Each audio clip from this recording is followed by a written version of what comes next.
We are Soca analyst. And you know, this is Richie, the original Wild Apache. And it's Kendrick's the do you have any oxtail? We don't have that. And it's Jason Autar, your chutney philosopher, making a special intro again. So here we are, we're talking about reggae, we're talking about dancehall, we're talking about the history. How did it all start? What was the prime? Where are we going? So Play the thing, boy. Alright, cheers you guys. Cheers, guys. Woo. Thanks for having me back again. I appreciate it. We're drinking white oak. We're drinking white oak. Woo! That Vita Coco water. Yeah, you know what? The Kirkland was better. The Kirkland Coco. The Kirkland was bad, but Vita Coco still sponsor us. We'll totally promote it for you if you want us Take to. any type of sponsor that you can get now. Yeah, man. Yeah, that's what's up. Yo, coming for that rum sponsorship. Yo, we better get it. We better get it. Yeah, man. Well, you know, tag Appleton on this one. I should. Ray and nephew. we might have to play them. You know, play them off each other. Play them off each other. Yo, if Ray and nephew listen to this, we're not drinking white oak. We're drinking Ray and nephew. All right. We're not gonna give you a bun, okay? No butter and cheese today. Exactly. Yeah, man.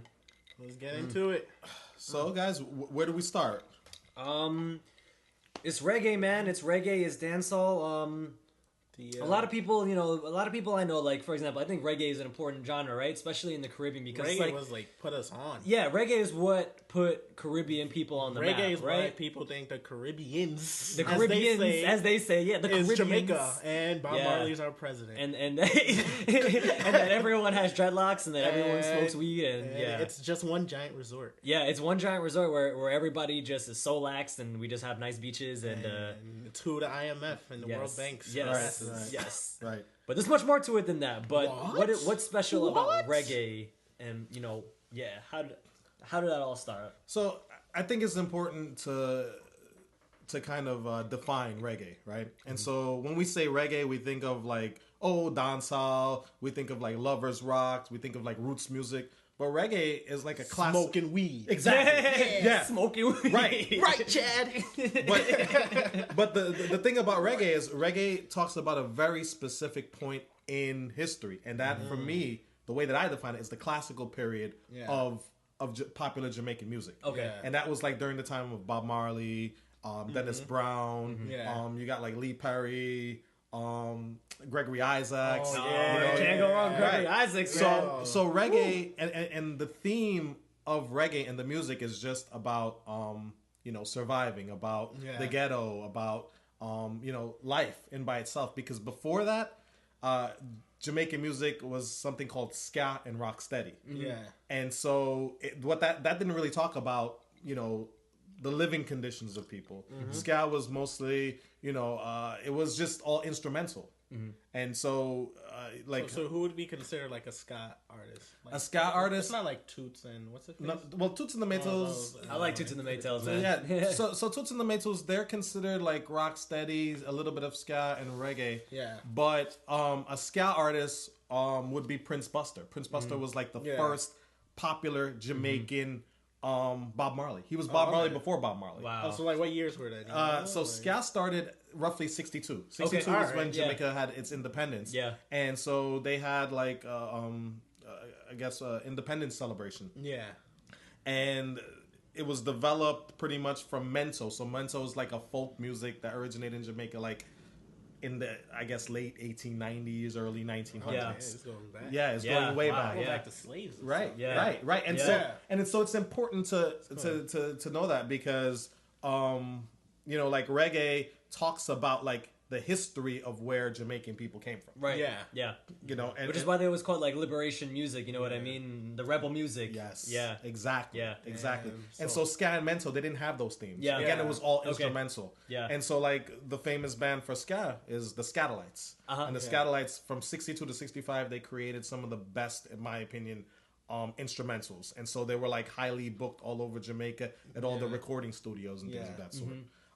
And so after ska was like 62 to like 65, and then from 65 to 68 was like rock steady. Okay. And so rock steady was more of like lovers rock, and just more of those themes. And so you guys probably know the song Bus by Aka, shot by Bob Marley. That was the Wailers. That was like in '66. Bob Marley first started off as a ska artist. Okay. Yeah. Okay, or like Simmer Down. Simmer Down, yeah. I know that was a song that like put him on. You know what I mean? Right. Yeah. So that song, like, and it's important to say that because that really put the Wailers on that market. And I remember too, because it's like the first time I heard the song "Simmer Down," I was watching like just like a Bob Marley documentary on Netflix. Yeah. And then that was a good documentary, really good documentary. It's like they like interview all his children. And it's really good. That was the best one. It was so good. And then I like, because I heard the song there, I downloaded it, and then I was driving to the mall one day with my mom in the car, and like that song came on. And she was just like, "Oh my God, I haven't heard this song since I was like a kid." Like, she's like, "You don't understand. Like, me and your uncle, we used to like go to like the Bottom House, and we used to just like put this song on, like back when they had like records and stuff. My grandpa had like old, And he's like, "Yeah, we used to put this song on, and we used to like do like the shake and everything." And I'm just like, wow, it's so crazy that like, you know what I mean? The music like that still transcends to like the generations today. You know what I mean? Right. It goes to show how important reggae is. But another famous song, you guys know the song "My Boy Lollipop." My boy Lollipop, he makes my heart go giddy up. I heard it before. So that's really small. My parents listened to it a lot. That was a huge hit in the UK, where they had like a lot of expatriate. It sounds like a place where they would have like a huge hit too. Oh yeah, there's like 1 million Jamaicans from the diaspora living. A lot of their slang is like patois. Yeah. It's so cool. Yeah, the Rude Boys are out there. So moving back to like Rocksteady, at the end of Rocksteady, you had a very important event happen in 1966, and that was when Selassie visited Jamaica. Ethiopian king. Hail Selassie. Hail Selassie. And so reggae is forever tied in with Rastafarianism. And so a lot of people say that 66 was the birth of reggae, because when Selassie went to Jamaica, he never said outright like, "Oh, like I'm God incarnate." But he subtly acknowledged the faith of the Rastafarians. So because of that, after that visit, he administered large swaths of land in a place called Shashamani, Ethiopia. And so until this day, there are Rastafarians from Jamaica who migrated the Back to Africa movement. And so one big thing about the Rastafarian faith is that they feel that Ethiopia is their homeland. And so they felt that with the teachings of Marcus Garvey and Selassie, that, you know, Selassie is their God incarnate pretty much. Because at one point Garvey said, "Look to the east to the coming of a king."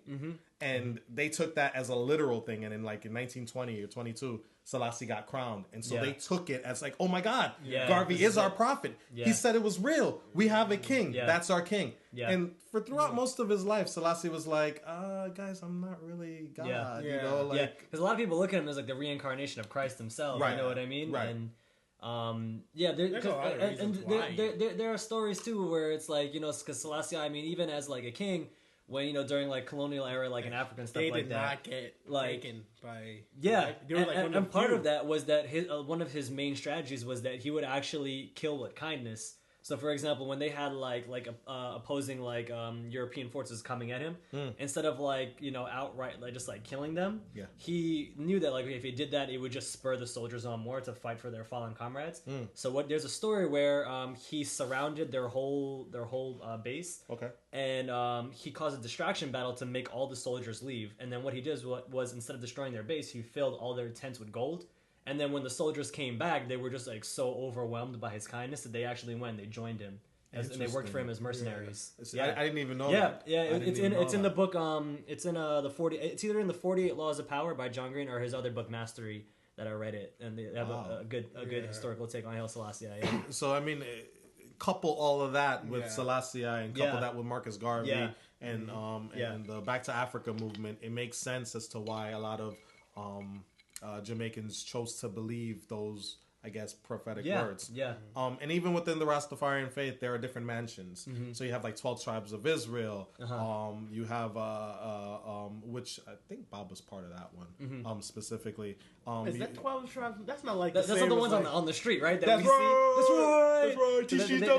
They have like the Black Israelites, like in California, with the WWC belts, right? WWF. I don't think. They're different. They gotta be their own. They're also Dr. Yaku. Yeah, that's like the Dr. Yaku people. Yeah. What's Dr. Yakub? That's a whole other episode. That's a whole other episode that we'll go into later. Oh boy. Yeah. That's just too much to explain right now. But I'll send you a video. We looked at each other like, let's not open it. Let's not open that door. That's Pandora's box. Let's not open those can of worms. Yeah. Those Edomites. Yeah, man, but reggae though. So some of the tribes are Nyabingi, which is another sect. Bobo Shante, which Sizzla and Capleton are part of, and so the one that Bob is part of is Nyabingi. Nyabingi, and so Bob's guru Mortimer Plano, and they call him Plano. Plano actually, when Selassie I came on Ground Nation Day, which was April 21st, 1966. He got a little bit overwhelmed and he ran back in the plane because there were like at least 200,000 Jamaicans waiting for him on the tarmac. And so he got a little bit overwhelmed, and so some of the, I guess, dignitaries, they ushered Plano and they were like, yo, like, go talk to him and get him out. And when he came out, the crowd went wild. Bob was actually there, and actually Rita Marley was on the parade route. And so Rita claims that when Selassie was passing, that he raised his arm to her and she saw like a light or a beam of light, and in her eyes she felt that yes, he was Christ, and he was the second coming of Christ, pretty much. Wow. So that so from 66, in my opinion, is the start of reggae, because then you had like the whole roots movement, because he totally legitimized the Rastafarian faith. Wow. Yo, how do you know which tribe you're in? They just like assign you to one? You choose. You choose. So it's not different tribes. They have like different belief systems and shit like that. So they're very nuanced. See, they're not the same as the WWE belt. So no, because like you have to be from a certain thing. Like if you're from Haiti, you're this tribe. Right. Or if you're like a native person, you're from this tribe. Yeah. And so so I'll give you a nuance. So you guys know like Capleton, Sizzla, Anthony B, they wear a turban.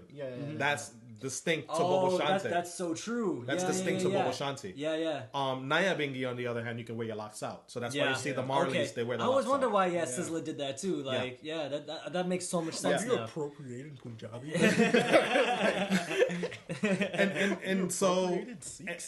And so like so for instance, there's a place in Jamaica, it's called Judgment Yard, and that's where it's like a huge yard, and that's where Sizzla, that's where he goes to smoke his kush, do his meditation, and educate the youth as well. One thing that the Bobo Shante are big on is that whole communal thing, but they're also very, very they don't let outsiders in. They don't let outsiders in Judgment Yard, really, because they feel, there's some secrecy involved. And so those are the nuances between those two particular tribes. Whereas Nyabingi, they're more, I'm going to say a little bit more welcoming. A little bit more welcoming. And who you said was Nyabingi? You said that was one that Bob Marley was a part of. Yes. Okay. Bob is Nyabingi, and Mortimer Plano kind of legitimized that faith, right? Or that sect. And then you had a guy. I don't know if you guys hear like in certain Sizzla songs, he'll say, "Holy Emmanuel, Prince Emmanuel." So Prince Emmanuel, Emmanuel is the guru, I guess, lack of a better term, of the Judgment Yard clan, of the what did I say? Of the Bobo Shante. Okay. Yeah. No, that makes sense. Yeah, because even in certain Anthony B songs, he prays to Prince Emmanuel. Things like that. So because I was, clueless for years. I'm like, why are they always saying Prince Emmanuel? Who the hell is this Prince Emmanuel? And so that's the legitimate claim to there's just like so much in the back that you don't know. Because I mean, and a lot of reggae songs, like especially like the really like soulful reggae songs, stuff like that. They'll always be saying like Selassie, blah blah blah, and we know Selassie, you know what I mean, like. But like, these other names too, it would just be like, who are these people that they're talking about? Right. I mean, some of them are biblical figures. Some of them, are like you said, like important people, like in that community, or like maybe they're mentors and stuff like that. It's like it's really all just giving one big up. You know what I mean? To these important like religious people. So it makes sense. Yeah, and so for years, like I said, that like I didn't know who these people were, and then.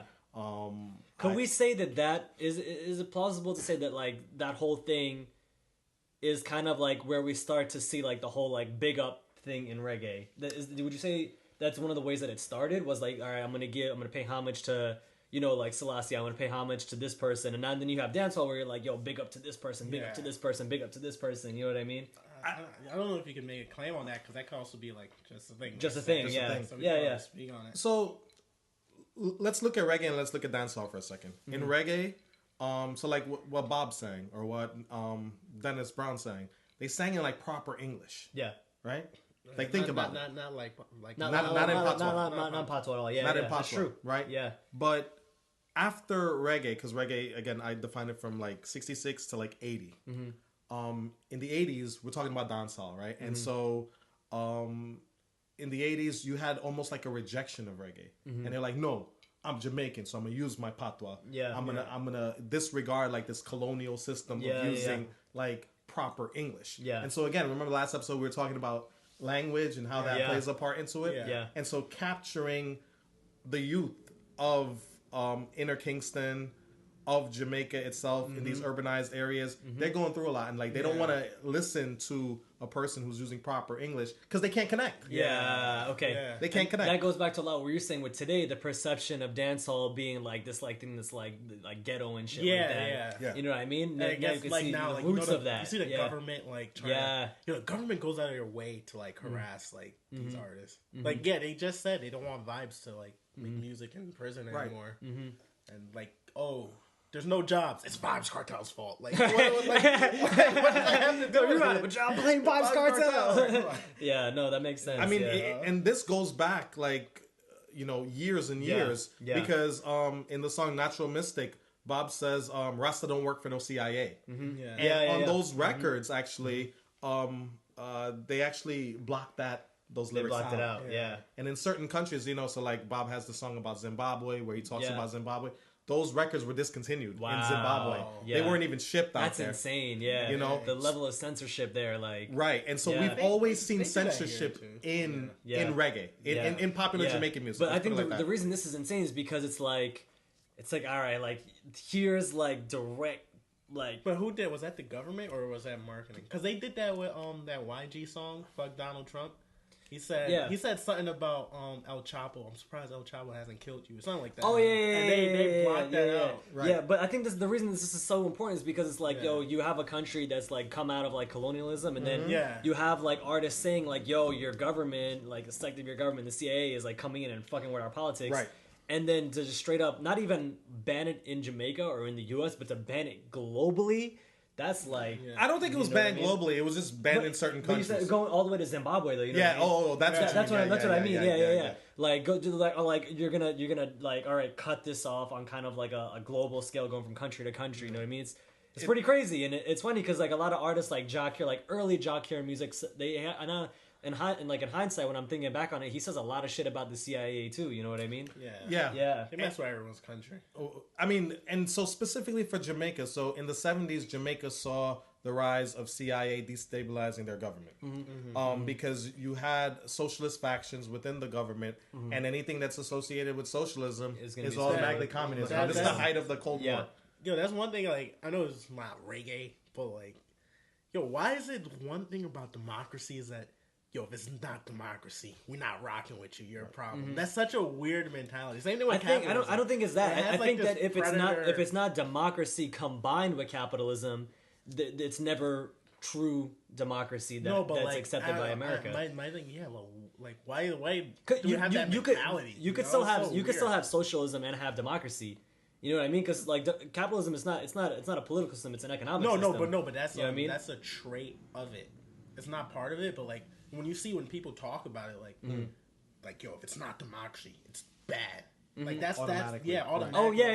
Meaning there's no openness of like conversation about it's it. Such a you know what I mean? It's like you're automatically just shunned. Same thing with capitalism. Yeah. You know, this it's not going to work out, guys. It's not going to work out. And so for Jamaica,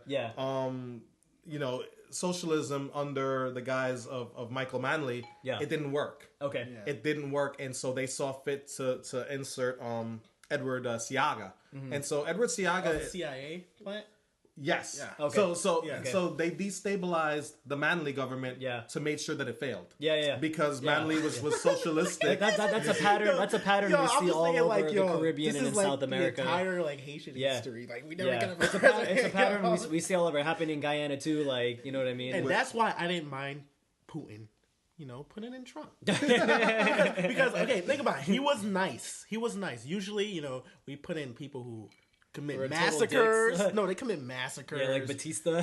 All these human tragedies. Putin was so nice about it. All right, Trump didn't do anything. That he put in a reality TV star. He was fair. Right? It's time that we get to see what it's like to have someone. Come in I understand. Yeah, it's a pattern that America has done. With the CIA over and over again. Right. We can go back to '53 in Iran and Mossadegh. We can talk about Chile in '71. We can talk about Nicaragua in '54 with Jacobo murderers, murderers, crazy psychopaths, who are committing genocide. Yeah, just all because it fits in with the narrative, their influence. As long as you back them. Yeah, right. And so the party at the time was the People's National Party, or the PNP, which was headed by Michael Manley. Okay.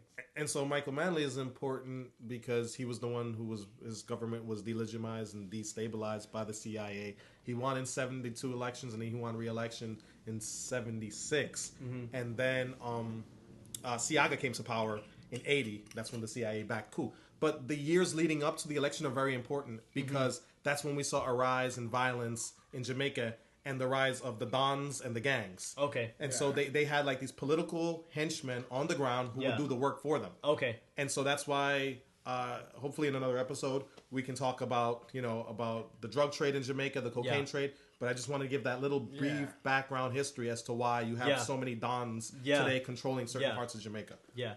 No, that makes sense. And I mean, especially if we talk about how that starts to translate into the music, right? Right. And so during these times of the Dons, what year did you say that was again? That was So this was in the late 70s. So we're talking about 76, 78, and they were legitimized by these two factions. So the JLP would give off their services to these people, and then the other party would give off their services to somebody else. Is that around the same time when dancehall was about to start? Yes, and I'm glad you brought that up because then that brought in a more urban, quote unquote ghettoized Jamaican culture. You got gangs running shit in the country. You know what I mean? Exactly. And so, Kenrick, you brought up a good point about the IMF and the World Bank and things of that sort. As soon as you have these entities in there, there will be an influx of high-tech weaponry. And once these high-tech weaponry starts coming into these countries, these organizations, institutions, whatever you want to call them, it totally corrupts the landscape. And so that's what happened in Jamaica. That's actually what's happening in Trinidad right now. That's really what's happening in the Caribbean. Yep. And so you don't even need the CIA's influence as much anymore because you have the IMF. You have all these corrupt institutions really taking apart our countries. They're like FIFA. Wow. They're like FIFA. They're like Sepp Blatter on freaking steroids. Have you ever seen those FIFA's meeting room? No. It looks like it's elegant. Like it looks like the sci-fi villains winning all wow, like something out of a James Bond That's film. exactly wow. No, I've never seen that. You gotta Google it, bro. Google it. How can we let me Google this shit on. Wow, that's insane. No, I never knew that. Hold on. Yeah, definitely look it up. But so all these. So when God damn! Look at that light. Yo, they have a halo. What? Yeah. Yo, this looks like the. Oh my God! Right. Wow. Yo, you guys. This is like the Justice League when they had all the villains that came together, like Lex Luthor and the ape and Vandal Savage. Yeah, the big ape. Yeah. And they had all these. This looks exactly like that room. Wow. Right. You think they're trying to stop world hunger in that room? Wow. Those men in there. I mean, and most of them are men. I don't see any women. This is all men. It's all white men. All white men. This is all white men. Old. And they're all old as shit. Look at this men. guy looks like he's pushing 200. Holy shit, man. He got his heart from David Rockefeller. Yeah. Yo, I need your heart. Dude, this thing looks like a crazy control center. Yes, it is. Darth Vader's there? Holy. It looks like the Darth Vader room. Just like it. Wow. I see Grand Moff Tarkin in there. You see him? Tarkin's there as well. Wow, that's insane, man. Yeah. Fuck. So and it's great. Those are great points that you guys bring up. With the trade of guns and the destabilization of government. Yeah. And then we saw, and so for me, dancehall's prime was in the 80s, early 90s. Yeah. But one thing that we forgot to mention was the rise of sound systems. Oh yeah, that's such a big part. Yeah. So let me take it back a little bit. Yeah. So Jamaica is a relatively poor country, and sound systems were created to play music in these huge lawns, and that's where the word yard comes about. Because I'm gonna go play that yard over there. Yeah. And so that's why Jamaicans are known as yardis, because they use the word yard so much. Yeah. But yard can mean literally anything these days. But back in the day, a yard meant like a huge lawn where sound systems would blare music, and most of the time for politicians. So I'll go back to Siaga. Siaga actually owned a recording company. Yeah. And so he was always in the music field. He actually, I think he released one of Bob's first records or something of that sort. I forget what year. Well, wasn't it that white guy that owned Island Records or something like that? No, we're talking about Chris Blackwell. Oh, yeah. We're talking about Chris Blackwell. Yeah. But Siaga, who was the politician who became the Prime Minister of Jamaica in 1980, he also owned a record label. Okay. Yeah. And so that record label employed Bob Marley at one point. Yeah. Which is really interesting. So you see and Bob despised Siaga because of Siaga's right-wing politics and how close he was to the United States. It just sounds like, because I mean, Bob was like, anti-capitalism and anti-anything that was like government, anti-anything like super institutionalized. Right. And Siaga was exactly from what it sounds like you're talking about. Was exactly that. He's like the mascot. Yeah. He legitimized the Dons and the gangs and things like that. So even more, and not to say that Manley didn't as well. Yeah. But under his reign, it was a reign of terror in Jamaica in the 80s. And Siaga was put in by the U.S.? By the U.S. and CIA. Siaga actually went to Harvard. Yeah. He was actually born in the U.S., I think. Mm-hmm. And so, but his parents are actually Syrian Jamaican. Mm-hmm. Oh, okay. Yeah. So there's a lot of Syrians. Yeah. And so because of that, and so he's white. Yeah. Both Manley and Siaga are white. Mm-hmm. But during that time in the 70s, you saw how race politics affected these nations. Yeah. And so, am I lighter? Am I darker? So that plays a role as well. Inception of colorism. Oh yeah. Don't worry, the Vibe Soap episode. Yeah. How that plays into Cake Soap will come later on. Right. And so it seems like we're touching on a lot of important things that you guys are gonna, rip apart. Mm-hmm. But in the 80s, where was I? Oh, you were talking about Siaga and Bob Marley and how they first started. And... Yeah, because because they had the music, but when did it become like international? Because like Siaga did his thing, but then let's go with Bob Marley. How was it that Bob Marley essentially put reggae on the map as like a global thing? Because we know it started with ska. We know that reggae started with the Rastafarians and the tribes. And then how did it go from going from just this thing with the tribes and educating the youth and stuff like that to a global phenomenon? You know what I mean? Good point. So Chris Blackwell is a Jamaican, and so we mentioned him in the last episode. Mm-hmm. Yeah, his mother was the girlfriend of Ian Fleming, the author, the James Bond guy. Yeah, so for those of you who don't know, the author of the James Bond novels, he actually went to Jamaica, and that's where he likes to write. That's where he used to. It was a secluded spot. Today, they turned it into a hotel. It's super expensive, but interesting about the hotel. It can only have like maybe like one or two people. Mm. Like it's not like a commercial. Exclusive. It's very exclusive. You get like your own house. You get the same house. It's you get the big baller brand of hotels. If you guys go on Netflix and watch the Anthony Bourdain episode, it's not No Reservations. What's the other show he does now? I think it's called like Without Borders or something like that. Oh my god, the one on CNN. It's Anthony Parts Bourdain. Unknown. Parts unknown. Without Borders. Parts. If you guys watch Anthony Bourdain, Parts Unknown.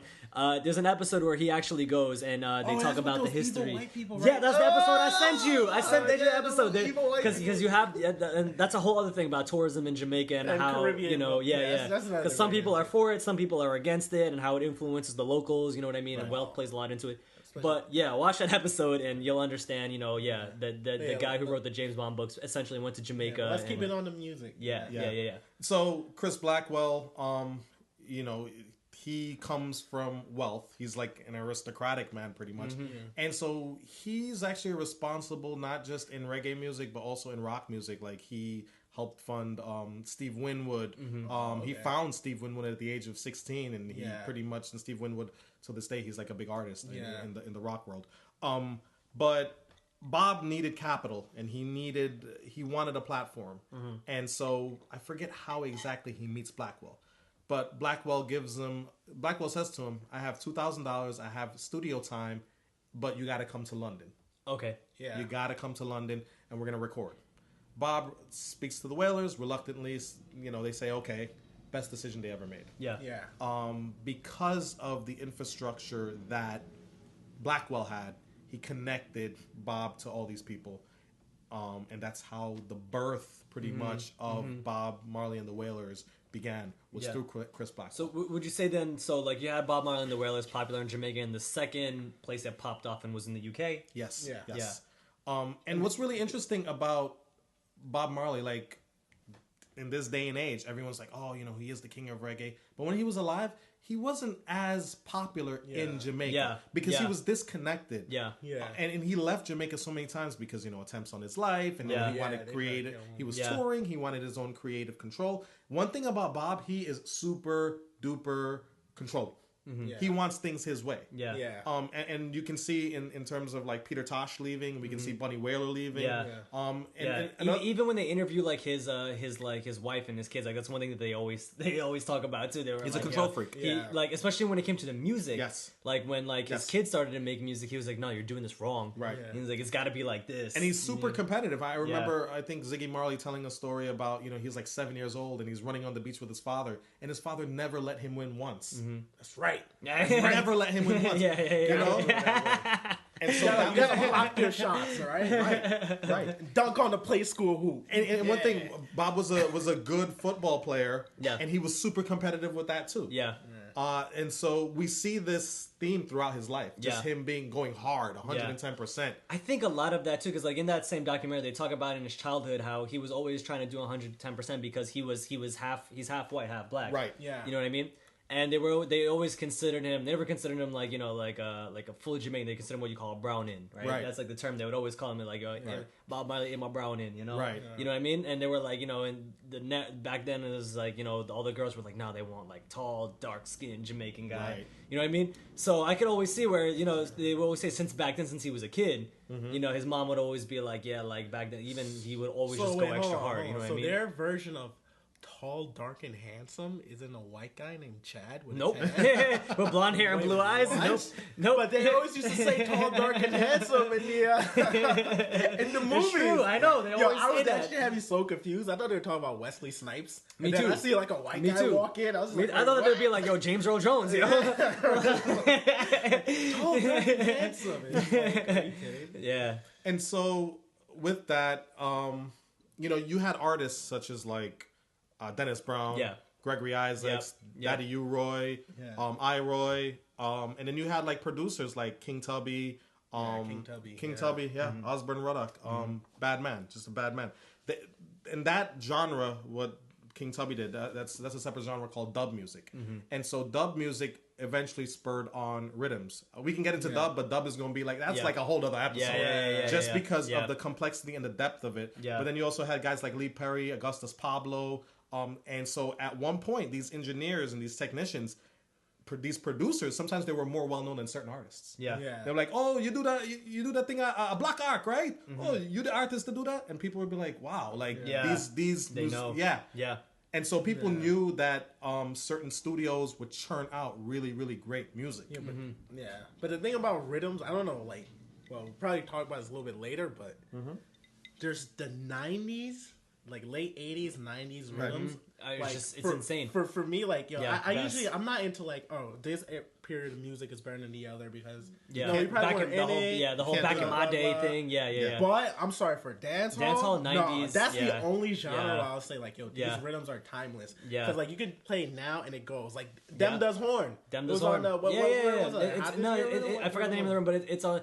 It's on the old 90s rhythm. Hot this year. What am I gonna do for whole wings? Oh, okay. Dun dun dun dun. Damn, what rhythm was that again, man? Have you heard dem does horn? But No. it's the first ever soca artist to become popular because of the internet. Yeah, viral. Yeah, Okay. yeah. Okay.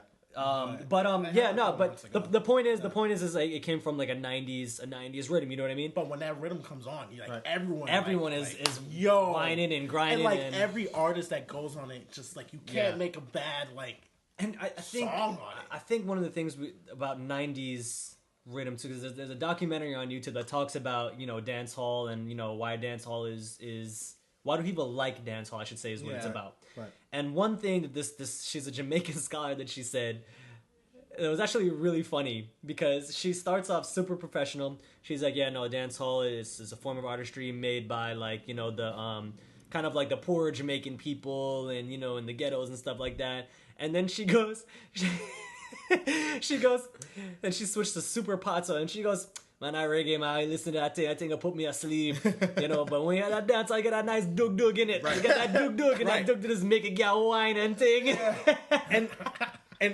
And I'm glad you brought that up. I am, because those sentiments right there are the reason why dancehall began. Yeah. Because reggae was saturated. We talk about saturation. Reggae was saturating the market, and young people who grew up in the 70s, they was like, yo, I'm tired of listening to like Back to Africa movement music. We're not going anywhere. Yeah. We are in strife right now, and you guys are not singing about that. Yeah. So fuck you. I'm gonna go make my own music. Yeah. And so that's what kind of happened. So you had a lot of these older producers, like we talked about. King Tubby, Ali Perry, they were being overshadowed by their direct disciples. Yeah. And so let's go to King Jammy. King Jammy is a direct disciple of King Tubby. Yeah. He was actually called Prince Jammy because Tubby saw the growth in him and how much he did to kind of create their studio. And so Prince Jammy eventually broke off after Tubby died, and then he created his own studio. It's called Jammy Studio. Okay. And so all these studios also had their own sound systems. So again, we see the importance of sound systems. Sound system is very important. Very important. But let's go back now to, you said how did dancehall begin, right? Yeah. So in the late to mid 70s, they had the rise of DJs. And so selectors. There's a difference though between a selector and a DJ. Yeah, see, I never knew that. Okay, so what's a selector? They select the tracks to play. They're like what we would call a DJ today, like a guy who mixes and puts the records on and scratches and mixes. Okay. But then you would have a guy on the mic, DJ talking. Like the voice man. And so if you know like today. Right. But Jesus Christ! And back in the 70s, it wasn't like that. These guys would have like what they call toasting voice. Oh yeah, toasting. Okay. Yeah. So what's a toasting voice? So like you Roy and I Roy, they would play the rhythms from the dub tracks on the second sides. The selector would do that, and then they'd come up with their own lyrics on the spot. That's why that kind of ties into hip hop. Yeah, it does 100%. Exactly. Yeah, 100%. Exactly. It sounds like a lot like the DJ Cool Herc, and then you start getting other people on like and DJ Cool Herc is Jamaican, by the way. And so why did he call himself a DJ? Because when he came over here to America, he was like, I'm a DJ, disc jockey. But I'm not a selector. I'm a DJ. Yeah. So even until today, like Bounty Killer will say that he's a DJ. Beanie Man will say he's a DJ. Yeah. So when we say DJ here in the States, we mean something completely different. We're talking about disc jockeys. Yeah. And these guys, they'll say, no, I'm a disc jockey. Yeah. I'm a disc jockey because I'm lending my voice to this actual disc. Okay. To this template. Yeah. And so that's the rise of dancehall. Yeah. Toasting wise. Yeah.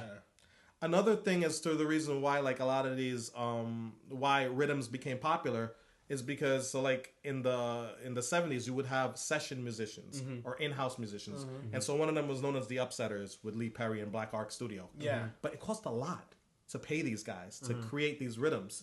And so with technological advancement, a lot of these producers were like, I'm not going to hire these guys, A, because they cost a lot, their skill level is out of this world, but also when these guys started dying off, there was no one to replace them. Oh, okay. Yeah. I see. And so, like, a lot of the rhythms that we think are new were actually created by these session musicians, and they just transformed them into I see. present day contemporary rhythms. Yeah. So like Queen Majesty was a rhythm that was created like in the 60s. So there's a lot of like throwback era rhythms that are currently out. I see. Oh, that's cool, Damn, man. that's crazy. Yeah, that's so crazy. DJ, please. So what we think is old, or what we think is new, is actually old. A transformation of the old. Right. Yeah. Right. Yeah, And so they'll add like little, electricized pop beats and things of that sort on the rhythm tracks. But for the most part, they're old. Yeah. The interesting to me is always, so it's like, okay, so we talk about, how dancehall started and stuff like that. We know the rise of the sound systems, the DJs, the selectors. So how's the selector again different from the DJ? So the selector is the one actually selecting the music and mixing it. Okay. And so, pull up that one selector. Yeah. They're the ones who are actually scribbling. Okay. The DJ is a person. The person who's who's like right. Yeah. So like Super Cat would be a DJ. Yeah, okay. I see. I have a question. I see. When was they were like, all right, this is dancehall. When did that come into effect? Yeah. Do you know? It's tough. It's tough. Yeah. Or when they came out and be like, all right, this is what we're doing. This is dancehall. And I don't know how much you know of Jamaican culture, but when it is starting to become your kids are coming home from the weekend and they see those big ass speakers pulling up, oh, it's about to be a lit weekend. When did that culture started? That started in the 60s. Yeah. So that started with guys like Duke Reed.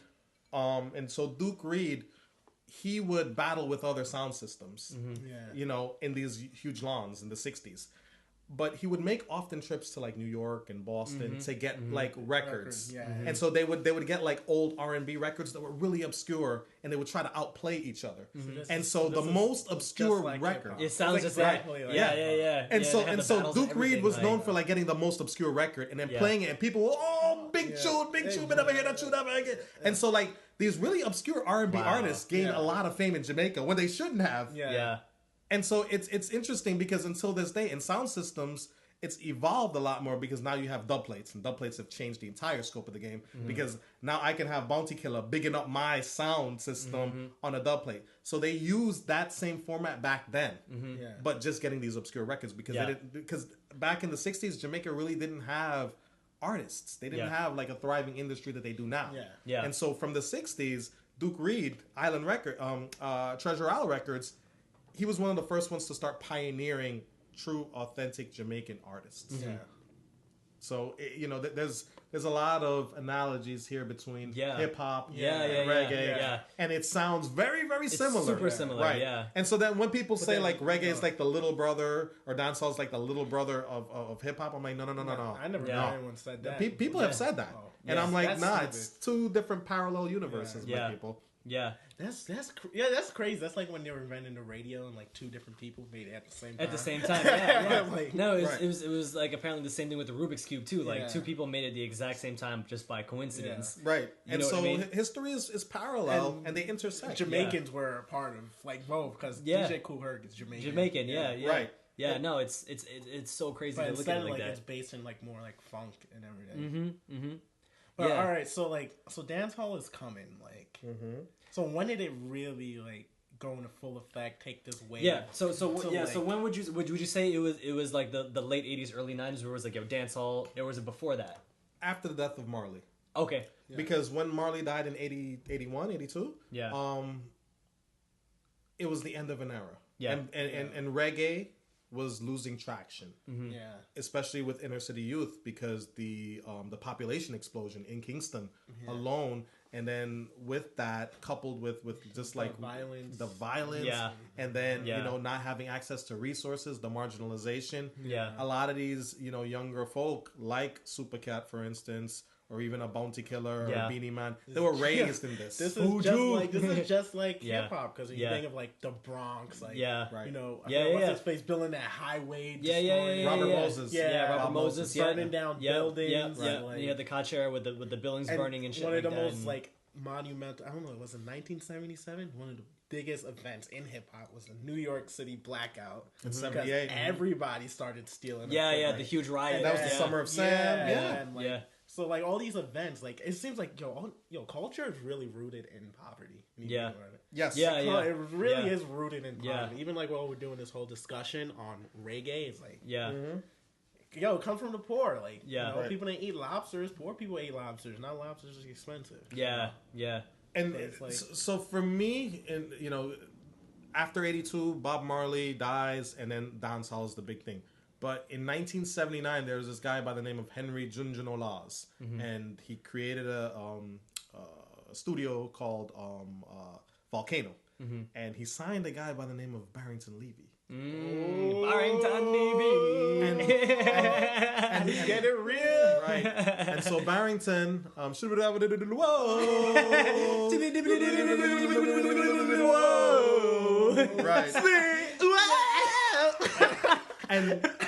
And so in '79, with the rise of Volcano Studio, that was the really first beginnings of dancehall, in my opinion. Okay. Yeah.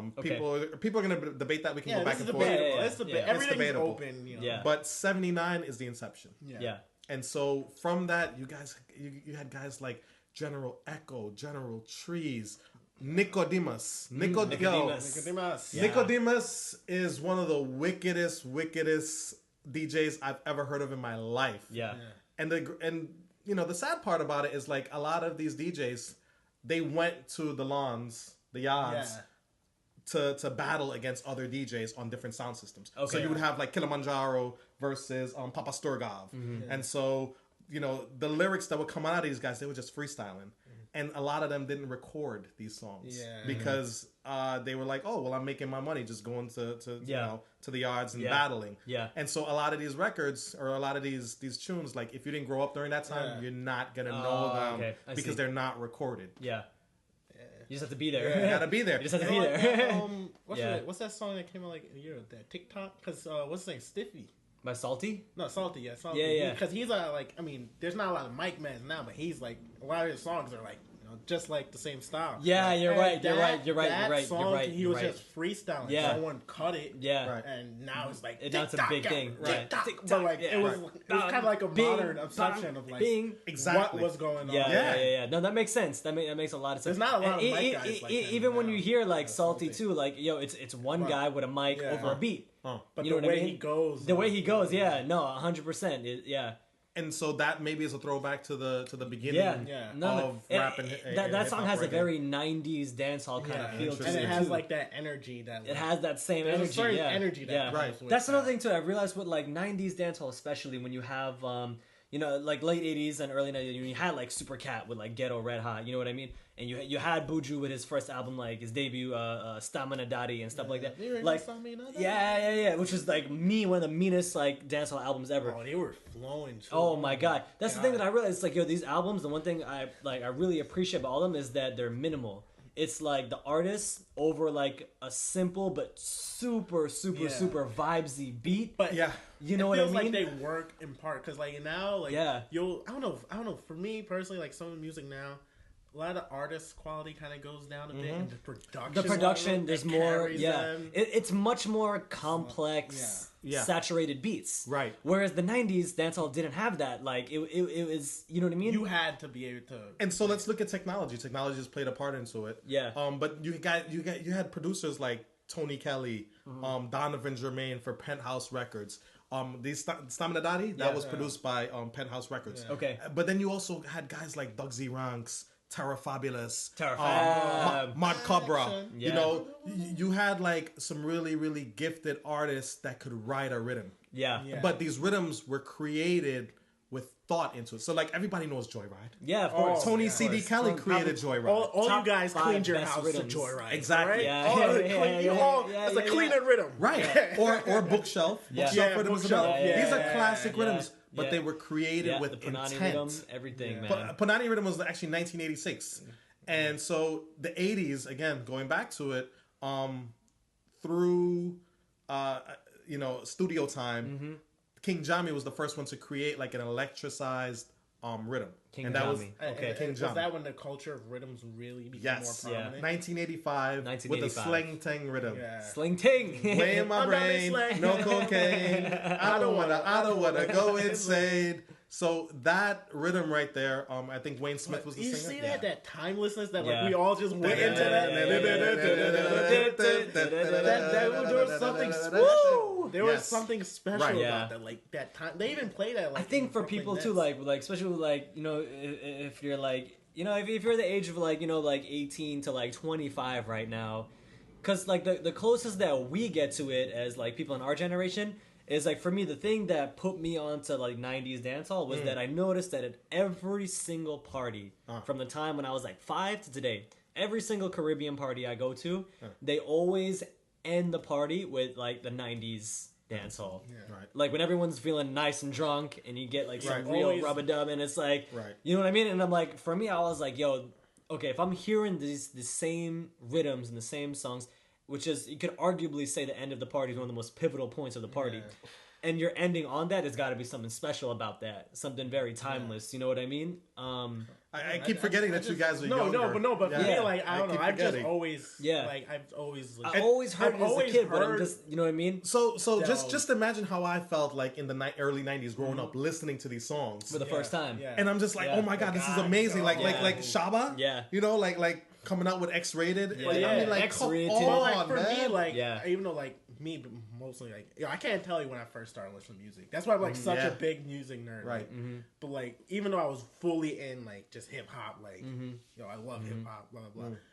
But, yo, when those, like, because I was listening really young, those late night, I caught the tail end of that, like. Of the 90s. So I'm, like, one of those kids, like, I remember watching Jordan, even though I was really little. I remember watching Jordan, because I was already in it. Right. So I do remember when Chava Ranks was coming with that Chilalo that guy. I remember Yeah, all those joints. yeah, you know? yeah, Or it's true. and not even that. I used to watch a lot of music videos. Yeah, So I used to yeah. see like, yo, Chava Ranks mad ugly. Yeah. Like he's a boss though, because he had all the gold. Right. Chava Ranks didn't play, bro. Or even like, you know, and I'm glad that you're touching on the 90s culture, because a lot of that rude boy slackness came from the 80s. Yeah. So, you know, you had some of the top-notch badman them. So like Nicodemus was a badman. Supercat was about... Supercat actually killed this artist Nitty Gritty right out here in front of a studio. Oh yeah, act like it never in happened. Brooklyn. He went home, act like it never happened. Yeah, he was in charge. Yeah, nothing. yeah. Oh, shit. Yo, Supercat is a bad man. Then we got Ninja Man. At one point, Ninja Man was running Jamaica Avenue. Ninja Man is running lit. Yeah. Jamaica He'll Avenue still do with a the clash culture. right Yeah. now. Yeah. He'll still do a clash with you I've right always now. seen mad YouTube videos of just Ninja Man He clashes. can clash with Vibes. He'll clash with anyone. And here's bro. the thing about Ninja. Ninja was so connected with the Dons that he was deep in the drug trade. Wow. Deep Yeah, with the yeah, cocaine trade. Yeah. That's that. Okay, In like, the 90s. That's the thing. Like, the drugs are so. That's another thing I want to talk. I'm sorry that I keep harping on the drugs No, again. but the thing is, it plays that into the was music same a thing lot, in right? hip hop Yeah. too. That was the same thing in hip hop. But here's my as thing. well. So for me, I guess for me personally, like a lot of people, Right. a lot of us, like if you're like, you know, if you're like in your like early 20s, a lot of us look to like Buju as like OG. You know what I mean? Like a lot of us look to like Buju as like, yo, Gargamel, yeah. yeah. But so where does that start to tie in with the dance hall, right? Where it's all right. So we know dance hall started in like the late 80s, but where did it come in? Where it was like, yo, this rude boy thing, this drug thing, this pure boss kind of thing, and you know. But no. But here's the thing. You know what? Because it was like you say late 80s. Well, when did it get steam? Yeah. Like really 85. Yeah. See, 85. But here's the thing. When that was happening to dancehall, the same thing was happening to hip hop. And during that time was the war on drugs, which the government was bringing in. So it's weird. Like there's these two parallel universes. It's interesting because all the drugs always flow through the Caribbean first. Too, I read, exactly. So you could draw a connection there too. Like I was reading some thread on Twitter. This guy he put mad hip hop history. That's why there's some old hip hop beef. I don't know. That's popping off right now again, where Funk Flex is oh, Tupac actually shot himself in New York. That was he lied, blah blah blah, because he was putting all the stuff from the background. So that's why I didn't know 50 was 50 was real. He didn't give a fuck. 50 really went at people who were killers and murderers. So how Alpo, I don't know you hear how Alpo was connected to hip hop, but it's the same thing you're hearing in this dance hall, and it's the same period that these drugs are being influenced into this community, and now it's being reflected in the music. The music is always a reflection of what's happening. Of course. 100%. That's all it is. And that's the thing. At least hear especially the Jamaican government trying to slander music and stuff. They're trying to act oh, this is causing it. How? Yeah. This is a reflection of what's happening. That's all it is. Coming out. That's one of the things that I love about music, especially dancehall.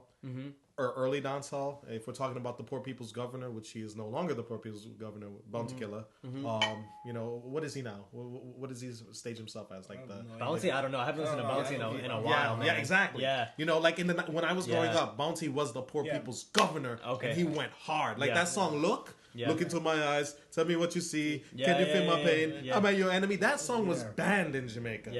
Wow. It was banned. They could always ban the songs. Right. They have like a history. Yeah, because of, again, the social fabric of what's happening in the country. The government doesn't want people to listen to it and rise up. You know, and so ultimately, like, that's what it is. But in the 90s, you had a lot of slackness lyrics, but again, it's showing you what's really happening. You know, like what we're talking about, like, oh, like there's a whole bunch of too many like daggering songs in the market. That's how it was in the 90s. There was just so many gunman tunes, so many gunman lyrics that you were like, yo, I'm tired of listening to Right. If you take out them tongue. No, it's true. Right. No, yeah, I mean, you had, but then again, you also had like a lot of like really dope songs. So like if you look at Wayne Wonder, like Live and Learn, you know what I mean? So the positivity, you know what I mean? The positivity is there too. But like the same thing with the hip hop, like there was, you know, the shooting songs, and then there was like the positive tunes, and so you're always gonna have that. It's just it's dictating where society is going right now, and it just. The creativity of the artist. What does that say about society if we want a WWF and well, it's also no, and I'm glad you brought that up because Jamaican history is filled with toxic masculinity. And it's filled with, let's be real, homophobia. That's a Caribbean. It's a Caribbean thing. It's a Caribbean thing. But when you listen to the lyrics, Jamaica pushes it. I think harder than anybody, bro. Right. But come on. Push. I'm not gonna say they push it harder. It's just it's there because of the artist. Music-wise. In the music-wise. I know it's 2017. They push it hard, bro. But if Chichi Man comes on, I'm sorry. Well, them hard in a Chichi Man bar. Which is a mean tune, but fucked up. Like, yo, you're trying to put people on fire? It's a crazy fucked up song, but you know what I mean. But it's one of those tunes where it's like it's still a timeless tune. You know what I mean? I mean, even like I know Gabe, you're like I know it's messed up. Right? Yo, I mean, even Sizzler, when he says "Step up in the front line, fire for the boy them that go right man behind." Like even the song by Peter Ram, "I Need a Woman by My Side." Right? I remember I played that for Kendrick like a few years ago. I was like, yo, I was on the train and I was actually listening to the words. I'm like, you ever notice that he said this? And he's like, what? And I'm like, listen to this part. And he's like, and it is written in Leviticus, man should never lie with man. To do so is abomination. And I'm just like, yo. Sizzler get like banned from the UK for trying to burn down the gay bars. TOK actually did it. They had to like sign like, you know. Well, Sizzler's banned in quite a few countries just because of his lyrics. And he did that, and then he came back and he made a diss track like. Rasta man don't apologize to nobody, boy. I'm such a boy. You came back with a diss Give it all of them. Like, did you learn your lesson? Oh, I got my lesson for you. I mean, like this shit was hard. And here's the thing about people from Bobo Shante. Bobo Shante, they are militant.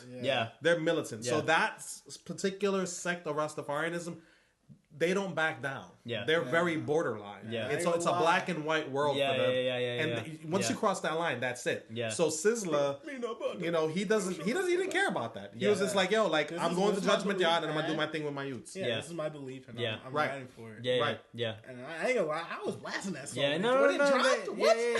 was blasting that. 100%. I think that was like 2005, 2006. But I think it's kind of it's toning down a little bit. It's toning down because of the direction of the world. And I mean, not for anything. The United States is taking a stance. And I'm like, yo, I remember I told you about that song this week where the girl was like, I want you chewing my pussy like French fries. Yeah, because you know Jamaicans like they pretend that they don't eat pussy. And I was just like, eventually, I knew it. Like eventually, somebody's gonna come. out. But I think you can even see it right now too with like Vibes being president and Spice pretty much becoming like the new face of dancehall. Spice is killing it, and Spice is literally she's right now like a fucking queen of like dancehall right now. You know what I mean? It's like what other artists you know? A car is blocking your car, and then you send a team of like your 4 guys that you have complete authority over, you make them physically pick up the car and move it over, and then on camera go, that's why you don't block the fucking queen, and get back inside your car and drive off like a boss, yo. I'm telling you, yo. She's killing it. Yo, I think Spice surpassed Vibes, yo. I'm telling you. Well, like, before we get into that. Before we get into But that. before let's go back. We're still in the 90s. Yeah. So, because like during the 90s, I feel like this was when you started to see more of a collab over. Yeah. Like, especially in the U.S., like Supercat would be like with Biggie. Yeah. And them, Yeah. They'll do tracks together. Yeah. He on Rap City. Did he also do a song with Sugar Ray, Fly? Yeah, he did. Just wanna fly. Wanna fly. Like a bird. Yeah, he did. I remember that music video too. You know? He did a song. And that was like 98. I remember the first time I heard this, I'm like, yo, this voice sounds mad. It can't be. And then I looked it up, I'm like, Super Cat and Sugar Ray. So just imagine, I was 13 years old when that song came out, and I lost my shit. Yeah. I lost my shit because I was like, yo. Yeah. He's in a white boy song, like he's going hard right now. It's true. And so, I mean, I thought in the 90s, dancehall was gonna be on the same page that hip hop was because, again, there was a lot of this pushing, there was a lot of this movement toward it. But I don't know, like it fell off like in the early 2000s, and I was okay with it because even the early 2000s, you had some great rhythms. You did. I mean, early 2000s, besides reggae, Sean Paul, what was solid. But you know when I think like dancehall really started to change was like, okay, because like early 2000s, you kind of had like you like that was like Vibes was coming up, Movado was coming up. You know what I mean? And you had like a lot of these, but you could tell the sound was starting to change. Yeah, it was really starting to change. The rhythms themselves were becoming more complex, more EDM-y, so then let's look a little more electronic. You know what I mean? I like that. Yeah. Let's look at so 90s was like we thought it was coming in. Then early 2000s. You know, they remember that Shaggy song was a big. Wasn't me? Yeah. He was pretty. He retired like a while just from money from that album. Like, and then little kids here were listening to Sean Paul, even though like Sean Paul probably wasn't ringing off like that in Jamaica. Outside, it was like he was killing it. He was killing it. And everyone. Or another song. Remember, Here Comes the Boom with DMX.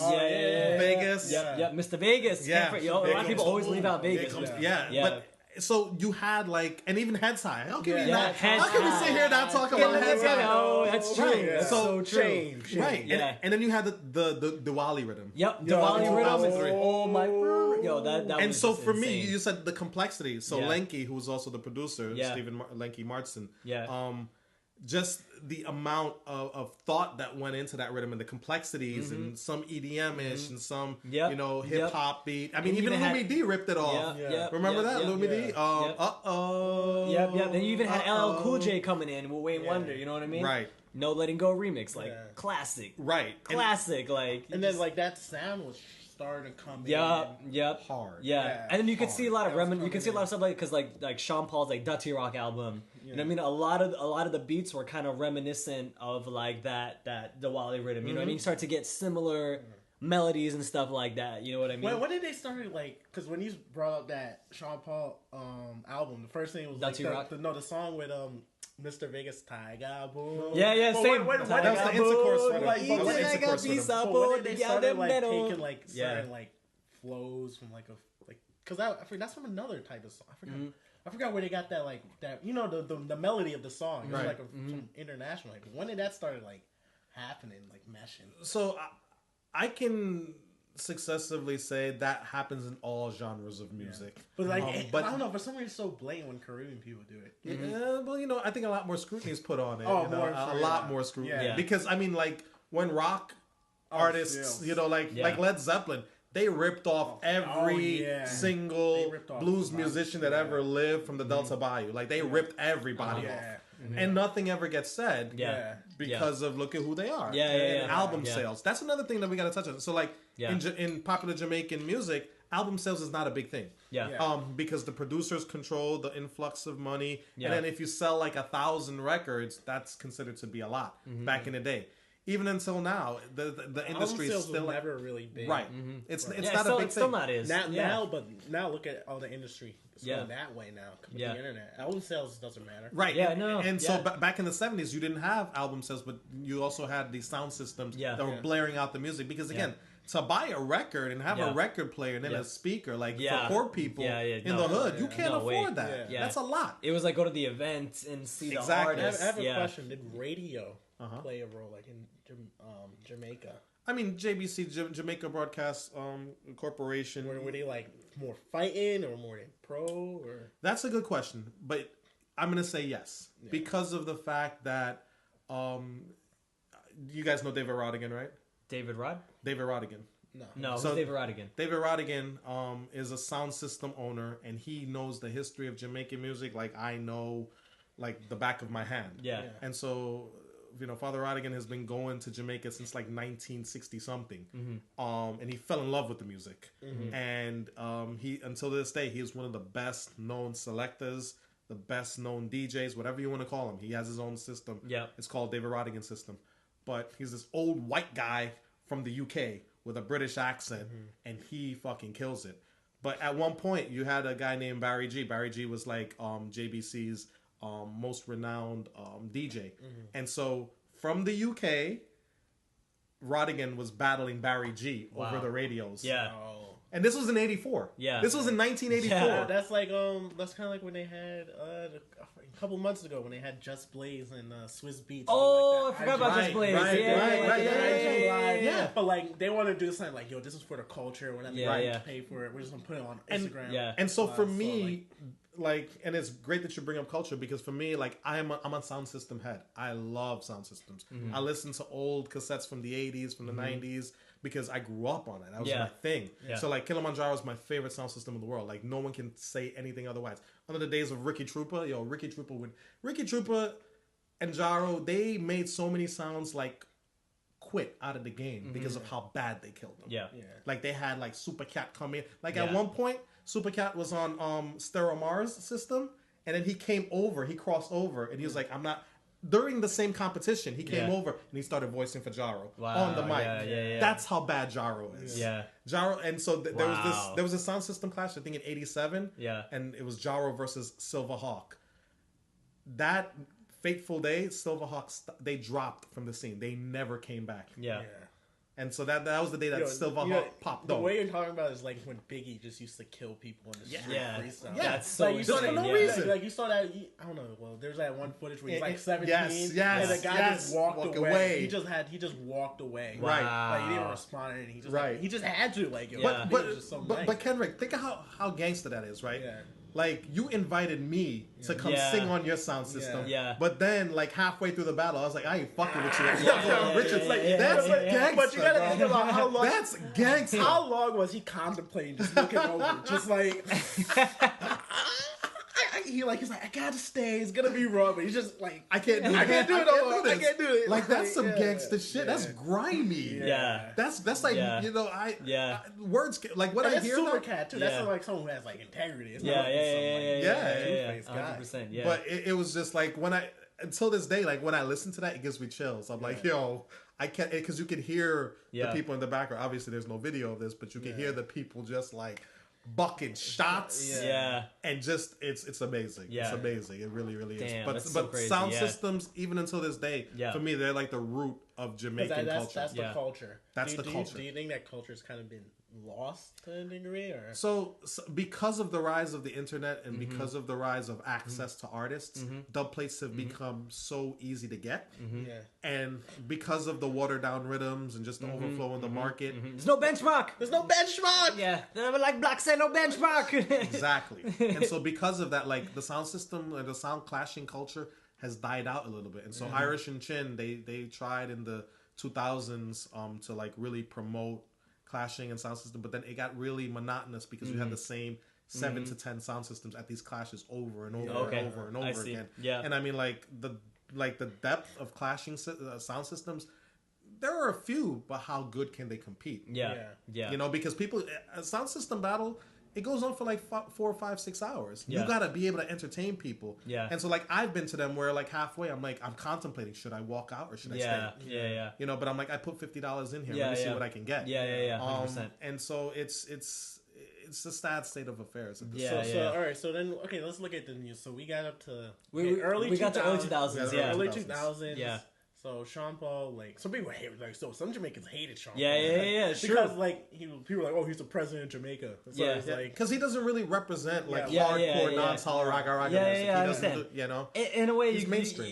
Exactly. You could argue that Sean Paul was more so like pop kind of like reggae dancehall than anything. You know what I mean? Yeah, he's more palatable for the American audience. Exactly. So in the 90s when Shabba was ripping down the markets, right? Yeah. And Shabba was probably the biggest thing since Bob Marley, right? And so Bob listened to Bob's message and togetherness and let's be one. Shabba was talking about Punani. Shabba 100%. went to go see Nelson Mandela chatting about Punani. Chatting about slackness, like that's what Shabba was about. But the people, but the people accepted him. It's just until he did that TV interview and they were like, "Yo, do you rock out with gay marriages?" And Shabba's like, "Well, if you look at the Bible, it says a man and woman must procreate." And this was on UK, TV, and that successively like ended like his pop career. But like they were still kind of anti-gay during that time. There were, but there was gay people didn't come pop until like no. In the UK, it's different. The UK, they've always had like gay rights movements from like the 60s, 70s. So they're way more progressive. Actually, it makes sense. Were. Yeah. And so because Shabba said that, like he was banned. His shows were canceled. And that ended his pop career, and in many ways, I mean, that was like 92, 94, something like that. It also ended his appeal. Like the last big thing that Shabba did was what? Well, he was on that remix with, remember that A$AP Ferg did that Shabba Ranks? But that was like Shabba Ranks. Yeah, but that was like a tribute to him. Right. Yeah. So Shabba, let's bring him on. Yeah. So like you haven't heard it. Shabba was big from like the mid 80s to like 95-ish. Then after that, he just kind of disappeared. But that was I'm thinking about that remix, like, because they kind of grew up in our time, so they probably saw him the same way that we see Shabba. No, I understand. How do you guys view Shabba? For me, is he like a god? Is he like a demigod? Like, for me, I look at Shabba. Okay, it depends how in tune you are with the music. For me, I didn't start getting into like dancehall and shit until I hit high school. Okay. So that wasn't until I was like 14. You know what I mean? And a lot of that has to do is because I went to school with all like Italian white people. Right. And it wasn't until high school I met like my Caribbean friends. But then when I did get into it, I really got into it. Okay. For me, I look at Shabba. For me, Shabba, Buju, and Supercat for me are on a different level of most like just dancehall artists. I look at them as just like yo, these guys, like it's like you had really, really amazing artists and stuff, but I look at Shabba, Buju, Supercat is just like. So that's your top three. Yeah, it can't be touched. I don't know if I can make it. Can't be touched. I mean, I can't. I can't. But like, I can't even make a top 20. Because I was in it. I was. You grew up in it. Yeah. But like, but I was still more focused on like rap. But like, I remember Shabba, Mr. Vegas, growing up, Supercat. Yeah. What's his face? I'm going blank. I'm going blank here. Wait, Supercat. Oh yeah, also when Beanie Man. Because like '90s Beanie Man was 90s there. Beanie is insane. No, he was there, but he didn't really like. But it was like late 90s, early 2000s. Beanie just boom. And early 2000s. So for me, and I have a different lens because obviously like I grew up with it, but like for me. Beanie since 92, 93 has been was always like when he came out with World Dance, Foundation. He did a song with Chalkboard was another song with Leroy the Hornsman. Like, like Beanie, in my opinion, is like if I had to create and like a top Joyride 10. And a Joyride. Yeah. Was that an anti-gay song? What? Which one? Silent Violence. Silent Violence. Yeah. I mean, June. Buju was Buju was so big. I mean, Buju is an icon. Like if I had to create a Mount Rushmore, it's gonna be Bob. Yeah. It's gonna be D Brown. Yeah. God, I love D Brown. Buju is up there as a dancehall, and then probably because I have three artists, I'm gonna add. Probably King Tubby up there, just because, just to add some diversity. Just because of what he did, and would be no right, and like. just it shows the ingenuity of Jamaicans in general. Like these dubs, they're creative powerhouse. I would say, I think they're creative powerhouse. I think they're some of the best dancers in the Caribbean. Yeah, they're the best dancers in the world, maybe for what they can do. It's insane outside of Dagarin, you know, like between but even with Dagarin, even with Dagarin, I thought like Dagarin, like all right, this is gonna be like 2-3 years. Yeah, but now they're doing like under the sheet and put it on the motorcycle. They open it in the back of the car. Like it's just like. Nah, the shit that they do. You can feel how you want to feel about it, but you gotta respect the creativity. No, you jumping up on huge boxes and just like the fact that you could pick a woman up and climb up a tree, also, and like for it's me, insane. Like, all right, so for me, like really young, like for some reason, I was watching a bunch of Pasta. Yeah, you told us. Yeah, I don't know why I was watching a bunch of. And you said you were watching for like a couple hours. Yeah, it was just there in the back. Like sometimes I'll be doing like schoolwork and Pasta is like, and they're just like Willie Balls in the background, and like just seeing like how they would have these different dance crews. Like I don't know the name of them. Yeah, there's just one crew. They would come with like different like Sesame Street characters. Yes, they're like a legendary. They're a legendary. They are dance crew. Yeah, and like they would have like these routines, and they would just have these battles, and it's just like I'd watch this. I mean, have you guys ever seen Bogle dance? No, so Bogle, it's not just a dance, but it's the name of a person, and Bogle was one of these like celebrity dancers. Oh, kind of like Willie. Like, yeah. And so he actually, I think Beanie Man sung on the Bogle dance in '94. There was actually a Bogle rhythm. Yeah. So another Bogle rhythm. Yeah. Bogle was out from like the early '90s until he passed away, maybe about 10 years ago, and so he was also part of pioneering that culture. And so the beautiful thing about just Jamaican culture is like we're not just talking about music. We're not just talking about musicians, singers, producers. We're talking about dancers. But you know what? Yeah. When you were saying it, I was just like, this is like just like hip hop. Right. The whole culture. So when people be like the B-boy, right? But instead, it's like vocal. Right. And so like when people say it's reggae, I'm like, no, that's not reggae.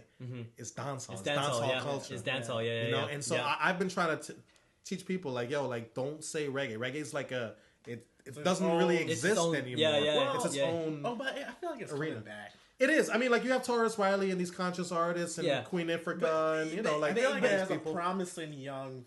Even then, it's still different because it's like like when you think of I think of like the last like roots like soulful reggae artist that I know is probably like Jakir. You know what I mean?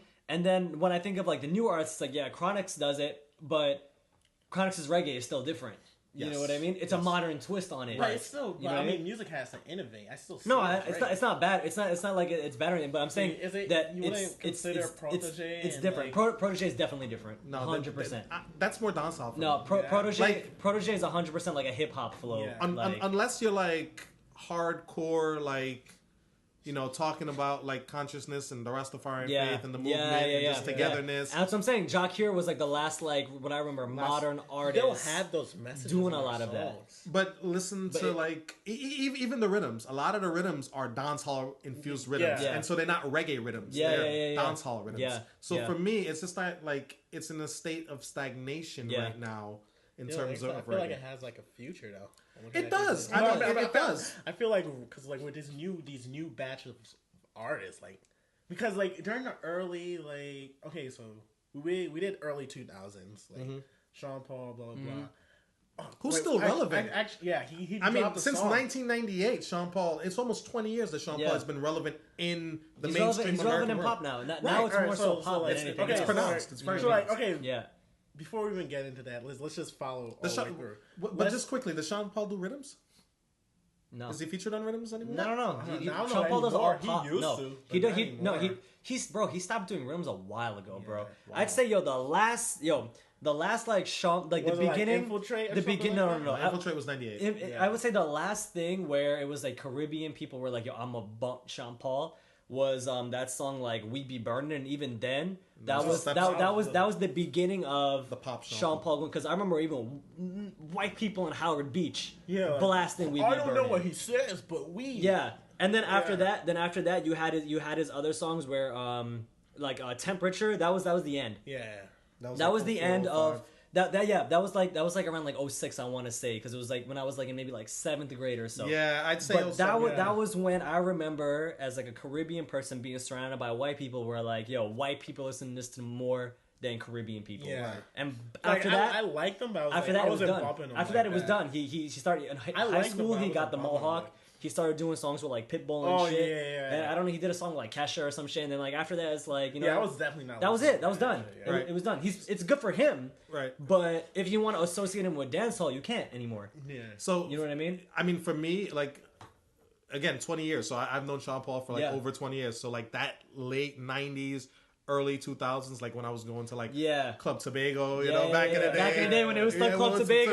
Right? When it was Club Tobago, where it's like Rum Jungle or something. Like Sean Paul was like a big thing. He was part of that, like, that vibe. And so, 100%. you know, 100%. it's interesting to see how he's just transformed. So like, we're but sorry to cut you off, no, Kendrick. because like with the reggae, I know though. I was gonna go into that, but I was like, since that's so far ahead, so we got into like early 2000s, right? So, all right, so we talked, you know, to Sean Paul, blah blah blah. Let's get into when Movado and Vibes. Gaza Gully. Because With the famous Sting clash. Because this is when like the music is really changing. Yeah. Like, this was like a really big event. Yeah. So, like, 100%. Let's get into that, because that whole Gaza Gully, like. Well, actually, I think we glossed over. I don't think we glossed over it. But even before we get there, you guys remember the Beanie Bounty? Oh yeah. That's a big thing. So we'll do that. Back it up. Okay. Back it up. So y'all know how that started? I don't know how it started. I only remember the battles. Yeah. It started at Sting. All great battles begin at Sting. Yeah. Super Cat and Beanie Ninja Man back in the 80s. Who killed? Well, I don't think he killed Beanie at Sting, but the crowd was just so one-sided. Merciless? I was watching some Sting clash. It was an old Sting. Oh my god, was it Bounty Killer? Was it the Bounty Killer? It was probably. So I remember.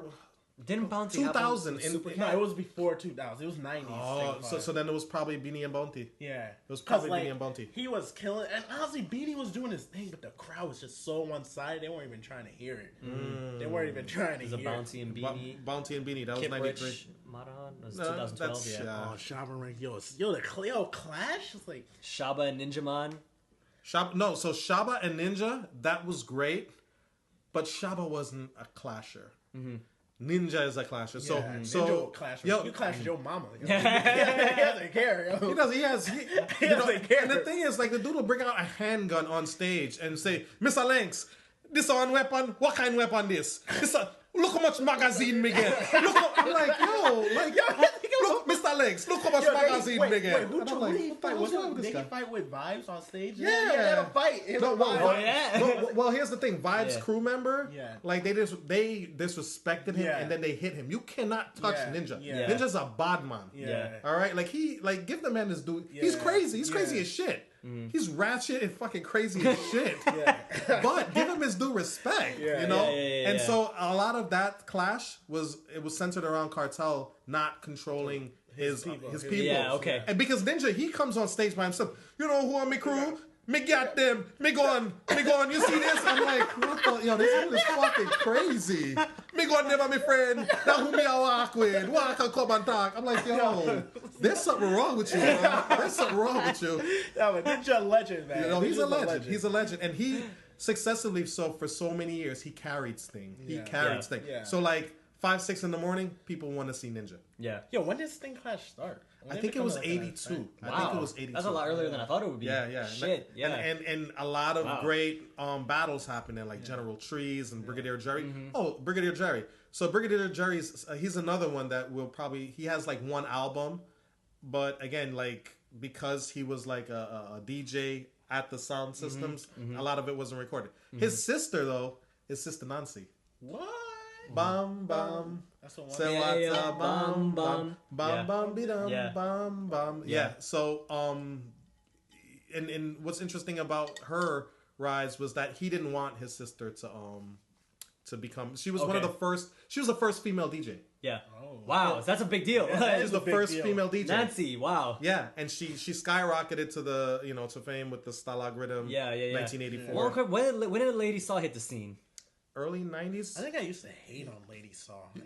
You guys know the history behind Lady Saw's name? I know she has like a really fucked up past. Like Yeah, her yeah, childhood yeah. and everything is super her fucked childhood. up. Yeah. But She was speaking. Yeah. She made a video speaking. Yeah, about yeah. just She the spoke about violence. it at the White House too. Like The she, violence. yeah, yeah. yeah. And so Rape women. She has like a history of like rape and everything. right, Like, yeah. right. And so she she feels that she has to use, or she uses her platform to gain empowerment for young women. She's like, well, you know, if we're gonna be in a sex-driven culture, then I'm gonna use it to my advantage. Oh, did you see her when she talked about I think it was like this year, maybe last year. She made a YouTube video talking about like how like she got raped and all this shit. And how her friend set up with a guy she thought she would really like, and he ended up raping her. I mean, the song "Sycamore Tree" is like 100%. You know what I mean, about rape. Like, you know what I mean. She was like, yo, they're gonna use me like this, and I might as well, like, I'm doing it for them, but I ain't. She said she never really liked it. Yeah, she never really liked the thing she was saying. That's what they wanted to hear. Yeah, 100%. Yeah, it makes sense. And she's, you know, and she's conscious as well, like in her own lyrics. Like Sycamore Tree is a great. Sycamore Tree is a great. It's such a great, like, out of like story wise and imagery. Yeah, it's such a great fucking song, man. Like, it really is. Joyride again. Yeah. But she derived her name. You guys know Tennessee? Ring the alarm. Yeah, I used to have that as my alarm clock. I used to have that as my alarm clock, waking up. And so Tennessee died in 1986. Okay. And so she really, really liked Tennessee. Yeah. And she took the name Lady Saw. Yeah. In honor of him. Yeah. No, so, that makes sense. Yeah. Yeah, but Muma Nancy, Sister Nancy, she's claimed as being the first female DJ. Yeah. I mean, like, if you look at even present day, there again, like what we talked about with Chutney Soca, there's a dearth of just not enough women performing. Yeah, 100%. 100%. Like women are pushed to the margins. They go be a dancehall queen, go dance, go daga, this and that. Yeah. But then again, a lot of that comes from, again, the toxic masculinity. Yeah.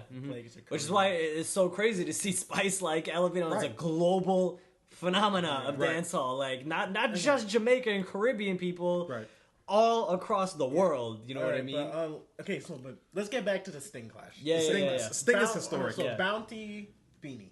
So it basically began with Bounty thinking that Beanie stole his style, and he stole. Always, a lot of stuff starts with that. And you guys remember Merciless, right? Merciless. If you guys get a chance, look at Sting Clash 2000. Yeah, that is a historic one because Beanie, Bounty, Merciless, and Ninja Man all on stage like at 6 a.m. The sun is coming up. They got to shut the show down, and the four of them are clashing. Wow. And Merciless fucking kicked their asses. Merciless, like, again, the crowd. He gained enough crowd momentum that you know that the people were on his side. And then he came back the next year in 2001. What he dressed in a Bin Laden suit. He dressed up. Looking like Bin Laden. And I'm like, oh my God. Oh my God. I remember watching this and I was like, what the hell is going on here? He got killed that year, tag team by Bounty and Ninja. And then he claimed like they shut his mic off and there was all this back and forth. Because they will do that at Sting from time to time. Shut your mic off. That's what happened with Movado with Level. And he's like, never mess with my mic. Level. They applied so much pressure on Movado. They did 100%. But again, Movado's, he reminds me a lot of Shaba in the sense that he's not a clashing. That's what a lot of people say in the comments. They were like, yo, he is more like a musician. Right. And he's excellent at singing songs and making songs and shit like that. He's a sing J. Exactly. That's what they call him. So he's not a DJ, but he's a sing J. Yeah. And at first I didn't think that, but then after like really examining his music, the thing that makes Movado is his vocals. Right. 100%. Yeah. Right. Like nobody could do what Dema do. Yeah, like that sing J style, right? Yeah. And I mean, like he's a good writer. Yeah. And so he's not really a clasher. And I think the industry really tried to push that because again, this was when dancehall was becoming watered down. When the rise of all these like rhythms that sound too similar with two similar names. And because of that, they really had to push that. I mean, it was fun nonetheless because you had Gaza Crew and Gully Crew. And then it was starting to get violent. But that always happened. Like I mean, like if you go to like a sound system clash like out in the yard, dudes will bring their gats out there and bust shots. Oh shit! And I'm glad that I brought that up. So there was this like catering hall out in Brooklyn. It was known as the Biltmore. Yeah. The Biltmore catering hall, pretty much. And they used to do sound system clashes there like crazy. Where was that? It was like in the 90s. Yeah. Flatbush, wherever you Jamaican, Haitian, train people live. If you guys ever get the chance to listen to the Biltmore tapes from clashing, if you guys are into clashing, listen to it because this like the competition got so fierce and the dub plates that were being dropped, there were like tattered holes in the ceiling. Especially the 90s. There were so dudes just brought out their guns. Yeah. I think it was Bass Odyssey. Bass Odyssey, I think they dropped some buju at the time. Yeah. Because it was a Bounty Killer because that's Bounty Killer's sound system. Yeah. Like his dub plates for that sound system are very particular, and he'll never create another dub plate from another sound dissing Bass Odyssey. That's how much he loves Bass Odyssey. So he'll never put the name Bass Odyssey like fuck Bass Odyssey. He'll never do that. Yeah. That is his sound system because they pushed him hard, really hard when he came up. But the Biltmore tape, especially there was a lot of violence in the 90s. Oh yeah, I mean like I told you, like Supercat shot Nitty Gritty like nothing.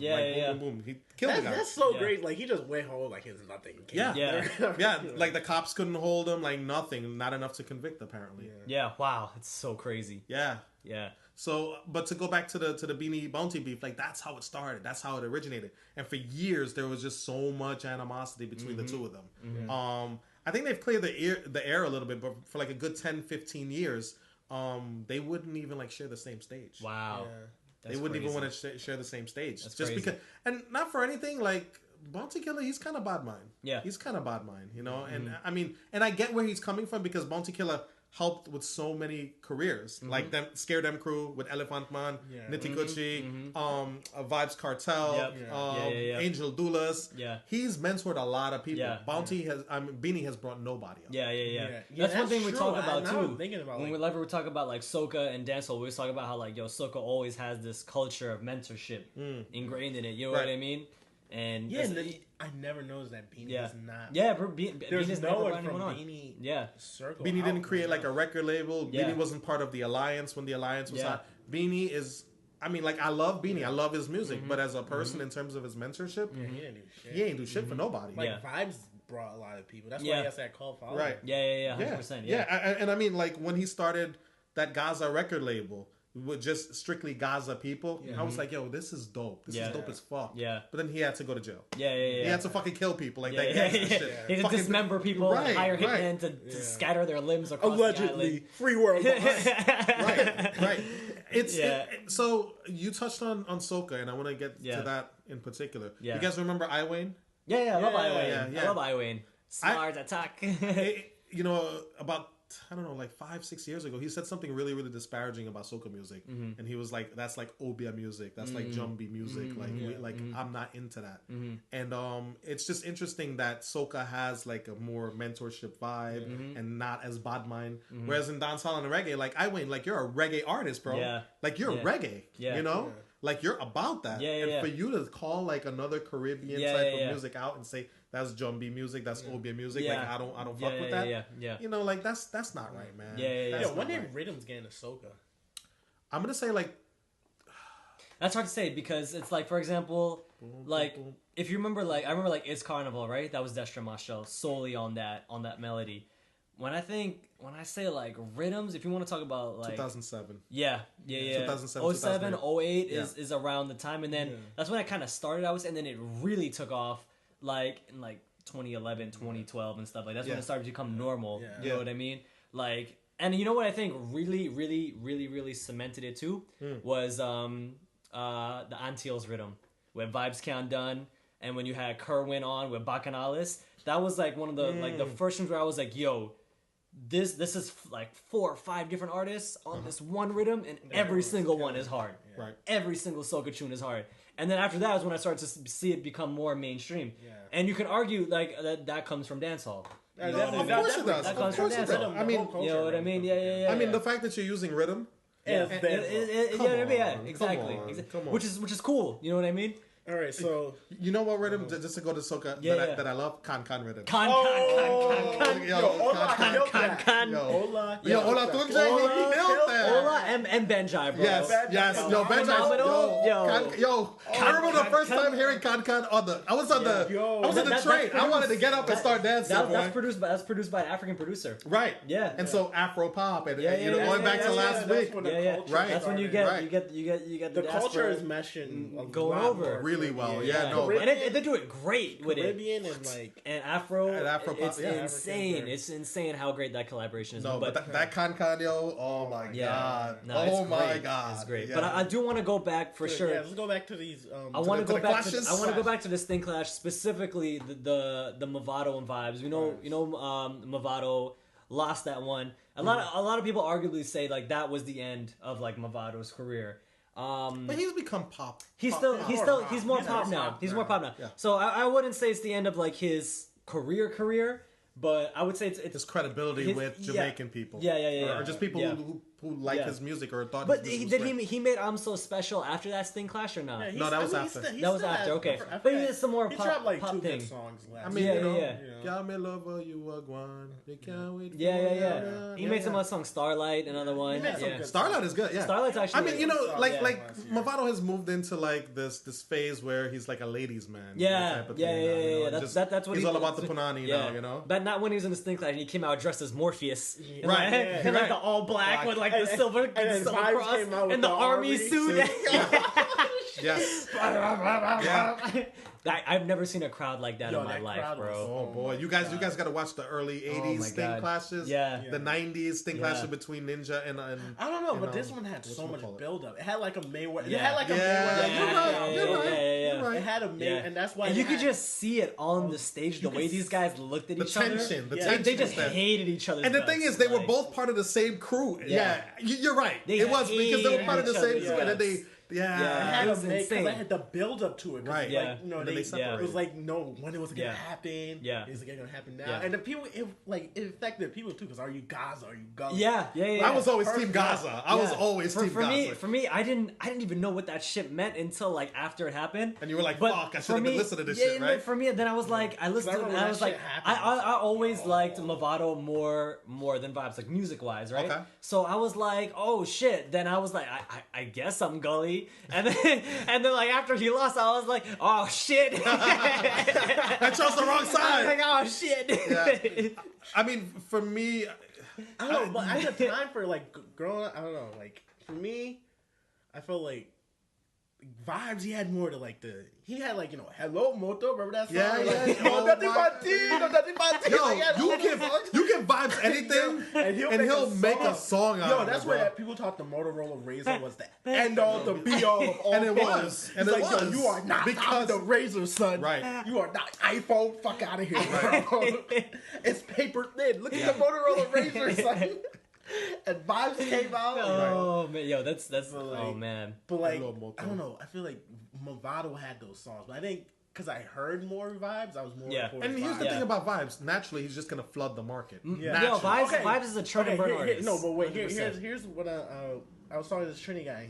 What he said, because during that time in hip hop, that's when Lil Wayne was over. That's when Lil Wayne had his legendary run, where people think he's such a great rapper. He was saturating the market. Yeah. OD. And people thought like, yo, you can't do this. What are you doing? He was featured on every song. He was dropping all these mixtapes, blah blah blah. And no one's ever seen someone come in and just like keep putting in Yeah. music. Yeah. So and he said, his argument was he saw Vibes saw when he was Yeah. success. Yeah. And he copied it. Yeah. And He did. That Yeah. was, The I was formula, talking, yeah. I was talking to the Yeah, Trini yeah. guy. He was like, he copied it, and that's when he thought the oversaturation Started to happen. Yeah. because the same way Wayne was getting so much success for it, because he'd come out and be like, "I'm the best rapper alive," and first people were like, "Nah, get the fuck out of here." But then you heard it 100 times. Yeah. like, maybe he might be the best Yeah, rapper yeah, alive, yeah, and he was yeah. actually killing it. Yeah. you know? Yeah. I always thought he was overrated because I saw through it. But Yeah. well, I understand now. and Yeah. he's still like a legend. Yeah. though. Yeah, I like mean, him. for those 3-4 years, he was the man. Wasn't Yeah, he? but like people, like, cause I don't know, when I talk Lil Wayne with people, they be like, "Yo, he's so great," blah blah blah. But not like, great. if you look outside of that period, especially afterwards, the music he made afterwards is garbage. Yeah. It was awful. No, it's absolutely bad. And before. When he was just part of the Hot Boys. He was just a member. But the Carter one, I really like the Carter one. Carter one and Carter 2. Like you can tell a lot of other persons. Like you can tell like, oh, what's your favorite Carter album? But then the Carter 3, that's when people thought he was like this legend. Yeah. People always say that about him. They always reference the Carter up 3. there with like Biggie and shit. I was like, Yeah. yo, what the fuck are you talking about? He's never on this level. But it's that oversaturation. Yeah. And he was saying like, yo, Yeah. Vibes at the same thing. Yeah. So- Yeah. I mean, for me personally, it's like, yo, I've never like post like that Sting thing. It's like all right, like I listened to a lot of Vibes music, and it was like, yo, like you dropped Clark's, right? Clark's was just ridiculous everywhere. Yeah. Didn't matter. Ridiculous. Old people, young people. He wasn't lying to them. Clark's is official. Yo, Yeah. Clark. I think everyone in love our Clark. neighborhood were rocking Clark's. And you know what? And that's a I think we were throwback. rocking Clark's with shorts. Like after that, like, And I'm glad that you brought that up because that was a throwback to 80s badman culture. Yeah. Like Supercat, Nicodemus, all these guys, they would wear their Clarks with their fedoras, come dressed in suits. Yeah. Like that was even badman. I always look at Vibes Cartel as, for me, I don't know if a lot of people look at it like this, but I always get like his voice because I'm like, all right, Sting Clash 2008 Vibes Cartel came with just all bass in his voice. It was like powerful, it was militant, right? And then I listened to like Clark's, all right, it's still kind of there, right? Everybody, I feel I swear. But now it's like I listen to his music now, and I'm all of it's like. I don't know. I don't agree. I don't agree. He was like that beforehand. He doesn't probably might do it more. The vibes I know before I don't was agree, like bro. was like militant, bro. No, Militant you're voice. talking. No, we the know voice. that. But No, the the voice. Nah, he always. That was I always can't there. agree with that. I I mean, like that. So he always had his music like that. The voice styling. He's had that. He's always. I mean, had like that. if we're gonna compare, like Gregory Isaacs, like in the beginning of his career, he was more soulful, but he did so much drugs that it killed out some of his vocal cords. No, I'm serious. No, seriously, that's It's like- hilarious, yo. Like, and he'll tell, and if he were alive, he'd tell you that. Okay. But and then he became like the cool ruler, almost like lackadaisical in his approach, you know. Yeah.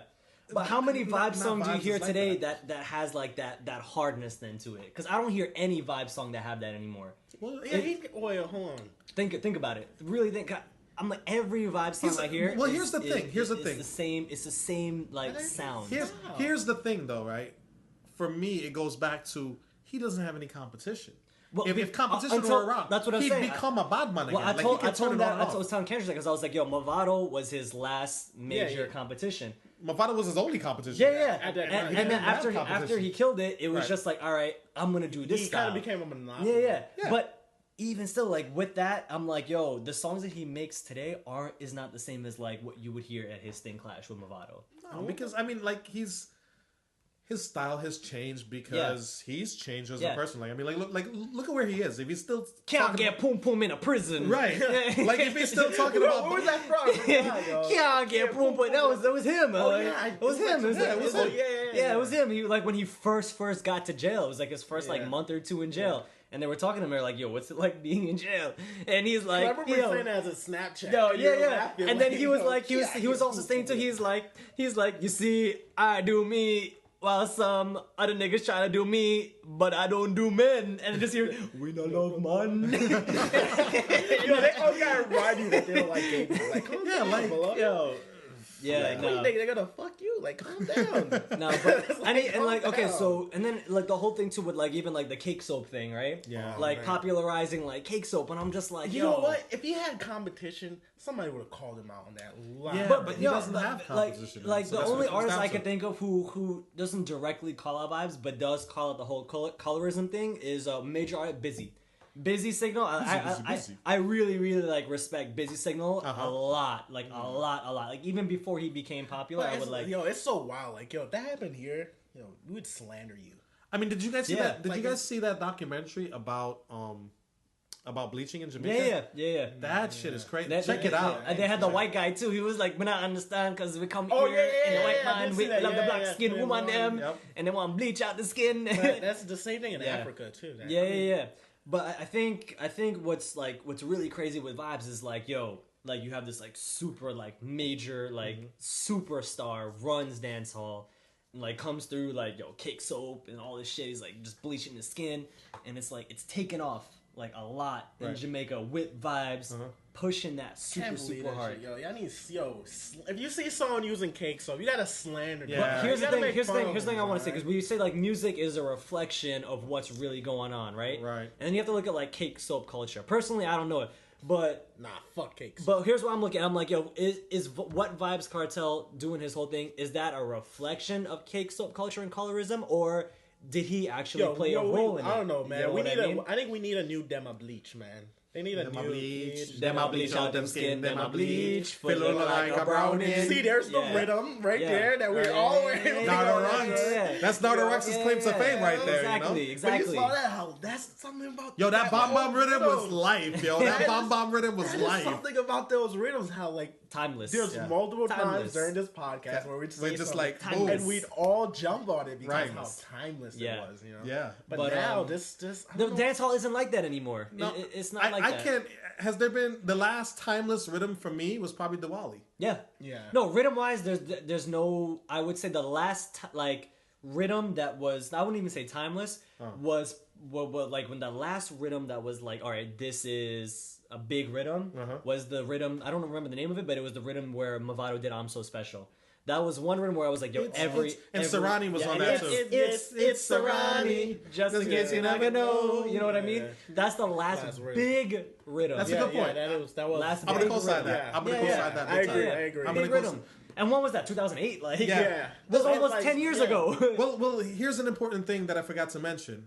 So you guys know VP Records, right? Yeah. VP Shout out to VP. VP Records was always in competition with Greensleeves Records. Yeah. And Greensleeves Records went out of business and they were bought over by VP. Yeah. So now they're a subsidiary. Shout out to company the Chung family, Right. VP Records. Right. And so because of that, I think that's played a part in the just the waterization or just Yeah. the degradation Yeah. of rhythms. Yeah. Because now there is no competition between Is these two there companies. anyone saying that? Like, I mean, I only hear it from outsiders. I never hear this coming from Jamaicans. I don't, on the real, I never hear them say I it. never hear them say it, and on the real, I don't really, aside from maybe like older artists like Wayne Wonder and shit, when Wayne Wonder, Lady Saw, Oh, yeah, when and they had done- when they did their thing, they're like the only artists who like actually say like, yo, we don't get put on anymore, you know what I mean? And they're like the legends. Oh, and I forgot. I was watching a Sanchez interview. Yo, this shit made Oh, me and sad. Sanchez is incredible. No, this made me sad because he was like, yo, they would start playing with his performance time. Yeah. And then they'll be cutting his services. Like, he's Yeah. supposed to perform, and they're Yeah. cutting him short. He's like, yo, this is like mad disrespectful. Yeah. Right. And people Yeah. are like, yo, we're not coming to hear this, loving thing, Yeah, we want to yeah, come yeah. hear this. And It's so the what same- you're talking about, Yeah. right? You guys know, I think it was Bunny Wailer. Bunny Wailer, who was, from the Wailers, Bob Marley and the Wailers, Yeah. a fucking icon. Yeah. Yeah. He went to some stage show concert like in the early 90s, and they picked up stones and they pelted his ass. Wow. Because he was talking about, Rastafarian movement. Yeah, he was yeah, singing his yeah. songs, and people were like, we don't want that. Yeah. We're not trying to hear that. They're not trying to yeah. hear that. So same thing. Like there Yeah. not a culture anymore Yeah, yeah, for yeah. like the Yeah. For the older crooners, like artists, yeah. Sanchez, which is the Amberes. complete opposite for soca artists, because you have Super Blue come back after 10 years, do Fantastic Friday, win Soca Monarch, win Road March, Right. and you have people just playing like Yo, tribute. Calypso Rose came Calypso out Rose and- coming Right. back, you know what I I mean? mean, so, shout out to Super Blue again, man. Yeah, Just yeah, like, yeah. yo, Super Blue. Super. like, how do you say I'm just not gonna sing anymore? Literally. Just pick it up back one day, and I'm gonna bust all your young kids. It's like, That's badness, hey, boy, yo. I gotta pick up this thing real quick. Right. Let me show you how it's really done, Yeah, boy. Let me show you. You over here, imagine you're another soca artist, like, yo, it's about to be my year, and then, Super Blue comes Super back. Blue came back, From right. backstage. Right, like yo, out like of left Goldberg. field. Yeah. Like Goldberg. Like a Nobody Goldberg expected him. wrestler. Nobody come back. expected that. No. And I think that was, Yeah. I'll never get over that in No, my no, life. but I that- can nobody- never get over something that. from like Nobody can. known your craft. Yeah. Right. To this point Yeah. where like no matter what. But the I also era think you is, got to. I'm It's coming in. also the difference too is also with the audience Yeah. in Trinidad, because I'm like, yo, it's like, yo, you got people our age, like, yo, Super Blue, like, oh my Right. god, like, Right. you know what I mean? You see, like, a lot of youths in Jamaica, it's like, yo, a lot of youths don't be like going and like, yo, Wayne Wonder and blah blah blah. I You mean, know? I think they like them, but it's not No, to the but point of like, yo. Listen, if you see how many youths in Jamaica and like dance hall heads, they're like, yo, alkaline, blah blah blah, and like even vibes like, I mean, yo, but that's what's modern.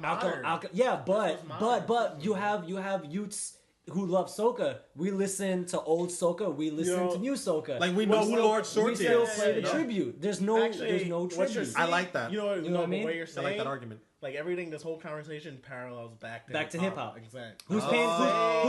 Who still plays tribute to same- DJ Cool Herc? You know what I I mean? mean, Who's still doing? You like, have the your Fab Five niches, and but shit? you don't Yeah. have like a mass Yeah. movement of Yeah. understanding. Like, Yeah. like outside of like these new kids, the only thing that they probably know is Bob Marley, Dennis Brown, but they don't know like a Junior Mervyn, you know, like these lesser known artists or Max Romeo, you know, Burning Spear. They don't know these guys. Chase the Devil. That's one of my tunes. That was actually produced by In Black Ark by Lee Perry, my boy.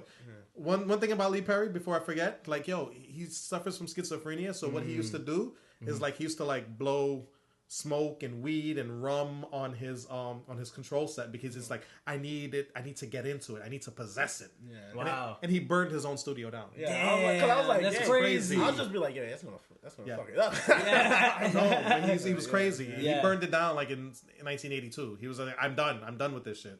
And he's still producing some music. He actually won a Grammy in 2004 for his album E.T. Wow. But that's so crazy. Yeah, he's crazy. But that's the thing, like, you know, like I was telling him, but they had like this, you know, little Joe Budden, like, what's the Lil Yachty, they had this whole like interview, and Joe Budden's pretty much telling him like, yo, I want you to know your culture, I want you to know, you know, who, you know, created this, so you can have this platform to be here. But like he's mad passionate, so he's screaming there like, you know your culture, you know what deal you in, and he's just like, yo, chill. I'm just like, and he's like, yo, he's like, he asked him, how often are you happy? And Lil Yachty's like, oh, I'm happy every day. He's like, that's a lie. That's a lie. No way. Like, he's yelling at it. At first, people, like, people who don't understand, because, like, since I grew up in hip-hop and, like, I respect everything and all that, I can see what he was saying. But people were just first like, how you going to be mad at someone for being happy? Because he's like, yo, you know, I was 19, working in McDonald's, can't get no girls, nothing. Now, like 2 years later, look where I am. So he's like, yo, I'm happy. But then he like, when he started breaking down certain events, and it was like, oh yeah, I'm not happy during this point. But what he was trying to say is like, yo, if you don't know this culture, don't know, you know, what came from you, how you don't know where you're going, bro? I totally understand. And then that's when the quality diminishes. Here's the thing, though. Here's the thing, though. You have artists like Joe Budden who are not happy with, you know, where hip hop is going. They're trying to, and he's not feeding into that. He's not like, well, I'm gonna be a whack rapper and not like live up to my hype and like what I do. You have people like a Bounty Killer, like a Beanie Man that are still in the game, and not having these type of conversations. So that is helping to procreate even more of this watered down environment. Because like you'll see there are new artists, like at least in the rapper side, like Kendrick, yo, he's passionate about the culture. It's like, yo, when I hear someone say they're the best rapper, when I was listening here, someone say, yo, I was the best, yo, that meant something to me, and I'm coming out to be the best. So 100%. Like he did something when he dropped that Control verse where he's name dropped so many people. He was like, because everyone's getting too buddy. He had to like check everyone. Like, yo, remember this is competition. And I'm coming for everyone's heads. So like, you know, he's a young person. Like, you know, there's the Joey Badasses, the people like him who are still pushing that kind of music. It's not in disrespect to the new stuff, but it's like, yo, this is where you're from. But like, where is that in dancehall today? Where is like that dancehall? Like those dancehall artists who are like, yo, Ninja Man, you know, Bounty, or where are they as like? Because I don't see that. Even if where's this conflict of argument where someone's like, yo, y'all slipping on some of this culture. Stuff. We don't expect you. The thing is like, we don't want you to be like us. That's like old head washiness. But we want you to respect. I understand. I understand. But here's the thing, like. Okay, the way I look at it, I'm like, yo, nobody's talking about it, but actions always speak louder than words. And I'm like, yo, you have these artists, like, you could argue that the top two biggest, or if you want to say top three, but when I say top two biggest dancehall artists that are reminiscent of, like, what we know as 90s, 2000s, is Conscience and Busy. Right. Conscience and Busy. Yeah. And even now, they're bigger in Soca. They're doing more Soca now than anything because they get so much more appreciation in Soca than they do in the dancehall. Right. Yeah. You know what I mean? Yeah, he was in that pot of Reggae mix. Yeah, and that's a good point because Afro beats, I feel, is so reminiscent of 90s. I would say Afro beats more than anything, like Davido, Patoranking, Square One doing Washi Fire, all these guys. Yeah. That's where that's where I see the if you want to talk about the closest thing we're gonna get to like having a 90s dance hall or like a modern twist of that is all going to be in Afro beats. Or just like a new classical period. A new classical period. It's all going to be in Afro beats. And so for me, this is when I knew that dancehall was not doing as well as I thought it would. Yeah. When you have Kiprich clashing. Yeah. I respect Kiprich, I do, but he's not a clash artist. Yeah. And you're forcing a person who's not a clash artist to clash. But Sting was dying. Sting is dead. Sting is dead. Yeah, Sting and they're trying to come up with different ways to revive it. I mean, like a lot of these things. Alkaline versus Vibes. It's just gonna Vibes from jail. You know, that's the part from Vibes. You know, remember those 90s records? They have like a jail feature of the song. You just take the phone and put it to the mic.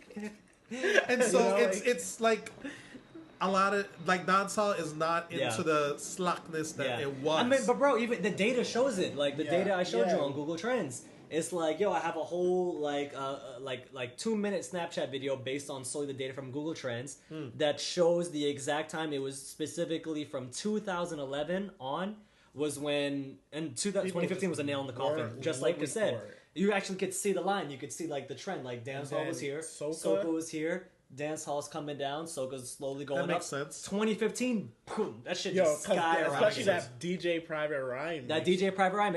And also, it was also, believe it or not, in 2012 with Bacchanales, with Kerwin. Was 2015 also the year of Can? Yes. Even more credence, you know, even more credence. That was the Can rhythm. Yeah. But the weirdest thing about this, like, we're all talking about, like, we think dancehall is dying. Mm-hmm. I'm not gonna say it's dying, but it's in a different phase. It's trying to figure out its identity. It's trying to figure out its identity because, like, again, let's look at, you know, from ska to rocksteady to reggae to dancehall. Yeah, you had these formative moments in time, and I think, like, let's look at Jamaica as a whole. Like, it's stagnated. So this stagnation is not creating any type of new. I don't know. Juice for me, like, I feel like it's not where it should be. I think that dancehall as we know it is gone. Dancehall as we know it, like, yo, this 90s dancehall, early 2000s, even late 80s, early 90s. I'm not trying to hold it. That's gone. That's impossible. And you know what? It's okay. It's okay. It needs to go. That's okay. Fine. It needs to where go. dancehall is right now, I'm not okay with. Yeah. Right. But where it's going, if it's gonna go in the direction that I think it's going, and that is if you're gonna have the like for example, the first time with Washi Fire with Jamaica collaborating with Nigeria with Timaya. Oh, if that's the first ever Jamaica African collaboration. If that's the direction it's gonna go in, I'm hyped. Yeah. Like, I'm so for it because it's happening with dancehall and with soca.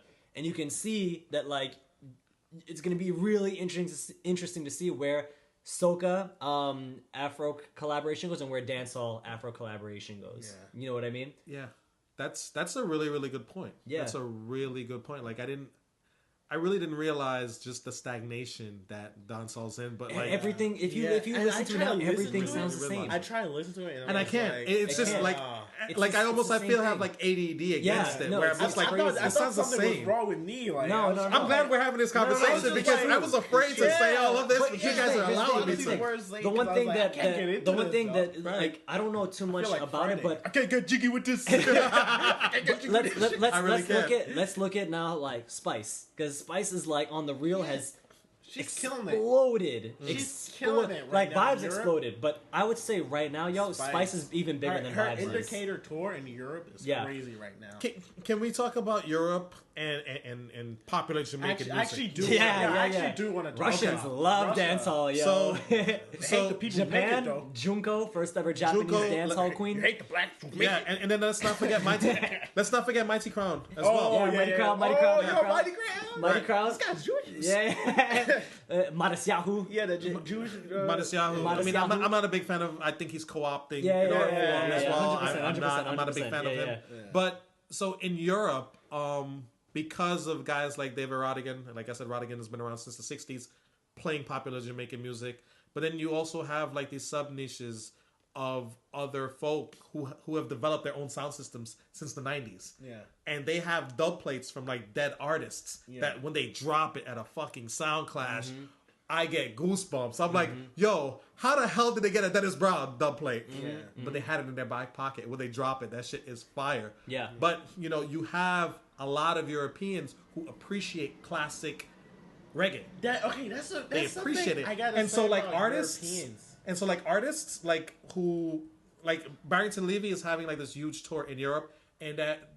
All the shows are sold out. Sizzler too. Here's Sizzler something still, I gotta say about Europeans, because, like, yo, first platinum artist, Calypso Rose, French Grammy too. Yo, the French are gonna steal her away from Trinidad. They love her so much. Yeah, they love her so much. Yeah. It's true. But So, Trini still love yeah, they Calypso still love Rose. her. She's a natural icon. She's Yeah. just like Sparrow, you know. Like it's not they like protect you their look at like Wayne Wonder. You know what I mean? It was like, do Jamaicans really Yo, still appreciate Wayne Wonder? Still kill it. When I He saw still that does. BBC, He still does. When I saw Yo, that his BBC Hot 90s, freestyle, yeah, I was just yeah. like, yo, put him on the track, someone. And here's the thing, right? Like, for me, anytime Sanchez re-sings an R&B song, I'm like, he did it better than the damn R&B artist. Yeah, same. He did it way better than the R&B It artist. was the Eric Clapton song, right? The Eric Clapton song. The Sanchez did his own version of it, and like to me, like that's so much better. And Eric Clapton is like a classic. I don't know, He's 72 and still making records. Yeah. I'm glad you brought up Eric Clapton, because another reason why reggae gained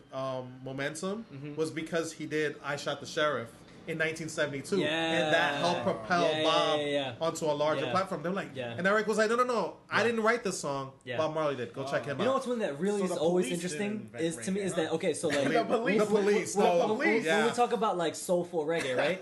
It's crazy because Asian countries like Thailand and shit, like yo, they listen to like reggae from like the 60s and the 70s. They don't push dancehall and shit, right? But they push like old reggae. Like all the time, like that Rasta. It's giving the music a new life. Yeah. So a couple of things, because they're into the Rastafarian faith is one, and again, like we said, the classic era of reggae was the 70s. So because of that, they're gonna attract toward that type of music. They're gonna attract toward those type of artists. And so I mean, like, but in Europe, they love the old artists. And I mean, some of the best even the old rappers, old everything. They appreciate it. Like some of the best dub plates I've heard from like the older artists are from the European sound system. Okay, so like Sentinel's a German sound system, and this boy Elmar has had Sentinel since he was like I think like in his early 20s. Yo, they are a badass sound system. Another one is One Love High Power. I remember the first time I heard Lampa Dread, who's the selector, right? He was just like, because he's from Rome, right? And he's like, let me tell you something about me. Me the first one to put the fire upon Pope.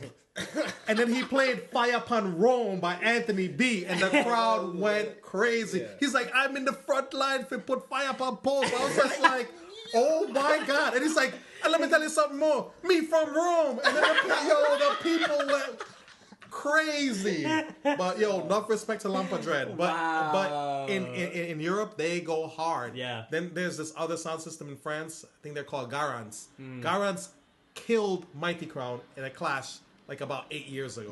Like in the Tune for Tune section, Mighty Crown, they couldn't even keep up. I mean, it was in France, so there's a little bit of a bias. But to see successive like European sound systems kill natural Jamaican sounds, it says something. It says something about how much they appreciation, and how much they know because of that appreciation. You know what I mean? It's interesting. I mean, you know, and even when I look at like Japan too, it's like, you know what I mean? Like Japanese dancehall artists, you know what I mean? Like, you know, going back, and a lot of their shit is like reminiscent of like 90s, early 2000s kind of beats. But I think because they're drawn to it because of the culture. And since you're drawn to it because of the culture, the first thing you want to do is learn what created this culture. Absolutely. And the interesting thing is the way that they do it is not in a cultural appropriation way. That's something they don't co-opt it. It's an appreciation. Like when you guys showed me about like the Japanese soca, I was so humbled because I was like, wow, this is amazing. It's cool. And I mean, even Mighty Crown, so not only do they have their own sneaker line, not only do they have their own clothing line, but they've also created platforms for other artists. And they have their own record label, which is dope. So they're just not a sound system. You know, and they took this young man, Ninja, he's a black Jamaican, and they mentored him, and now like Ninja is like one of their top selectors. So they've done a lot of mentoring. They've championed like like roots rock reggae. Yep. And they're making it their own without co-opting. Yeah. Even when I see, like, for example, like Junko, right? Like Junko, like enough respect to Junko. She started doing ballet, and then she had like crazy heart problems, and that stopped her from doing ballet. And then she became super depressed. But the one thing she used to listen to was reggae, and they used to make her feel better. And the first reggae or dancehall? Reggae. Wow. Because the first reggae song she ever heard was "Greetings" by Half Pint. Wow. Big shout out to Half Pint. Yeah, He's one of my favorite artists. Oh yeah. Yeah. Like "Greetings from Jah," you know what I mean? Yeah. And she used to listen to that like all the time. That would be a song. Greetings. Yeah. No, but it's so apropos. She there's like a documentary just about, you know, like Junko and her dancehall, you know what I mean? Nice. And you know, she talks about it, and she was like, it's so funny to hear her talk because she has a Japanese Jamaican accent. Right? And she's like, first song me have a ear. Greetings by Half Pint. And I'm just like, yo, that's lit because that's my favorite song by Half Pint, right? And I was like, yo, it's crazy to see this person on the other side of the world. Like, yo, have this appreciation. There's two things about that. It's like, one, I always know that at least black people, they're willing to accept you. They're willing to let you come in if you do it right. If you do it right. The fact that there's Japanese, I was watching Japanese people with pasa. It's like, what are you doing here? Right. The guy with his classic move. But like, if you come in the correct way, they're so willing. Yeah. And because they come in the correct way, it's just like, look at the results. Yeah, absolutely. Like, I mean, in Japan, Mighty Crown sells out the Yokohama Sound Festival. Yeah. It's like 20, 30, 40,000 screaming people in a damn outside arena. Like, but that's also, amazing in a stadium. What I did do, since I like music, because Japan's one of the few places where you can go look at physical music. Records, So, like, I was... Because they actually even still have Tower Records. So I was like, Tower Records? Oh, shit, I'm going in. And so the Tower Records are... From an engineering standpoint, the Japanese also make the best CDs. And they make the best audio. Like, their audio files. And they're crazy.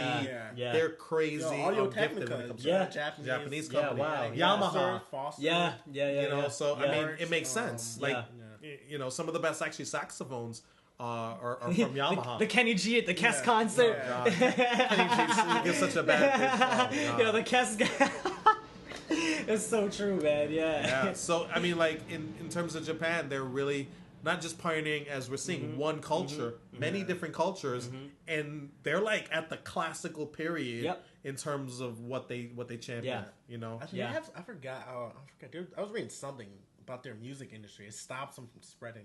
I think they're too old school with it, so they're hesitant to like adopt to streaming and stuff. Okay, so like outsiders can't really get into that music, but like you know now like the whole vaporwave. Vaporwave was more like they took a guy put a like I think it's like Kmart music he made, and he just put it up, and then people just started remixing it. But then now people are going to like these old like 80s like Japanese like funk like or disco music. No, it's true. And now that's what they're remixing. And they're that's what like a lot of vaporwaves is. It's like you take like a lot of really old shit. But like the thing is, they had this music, but they just never was able like to push it. It's because they're too conservative.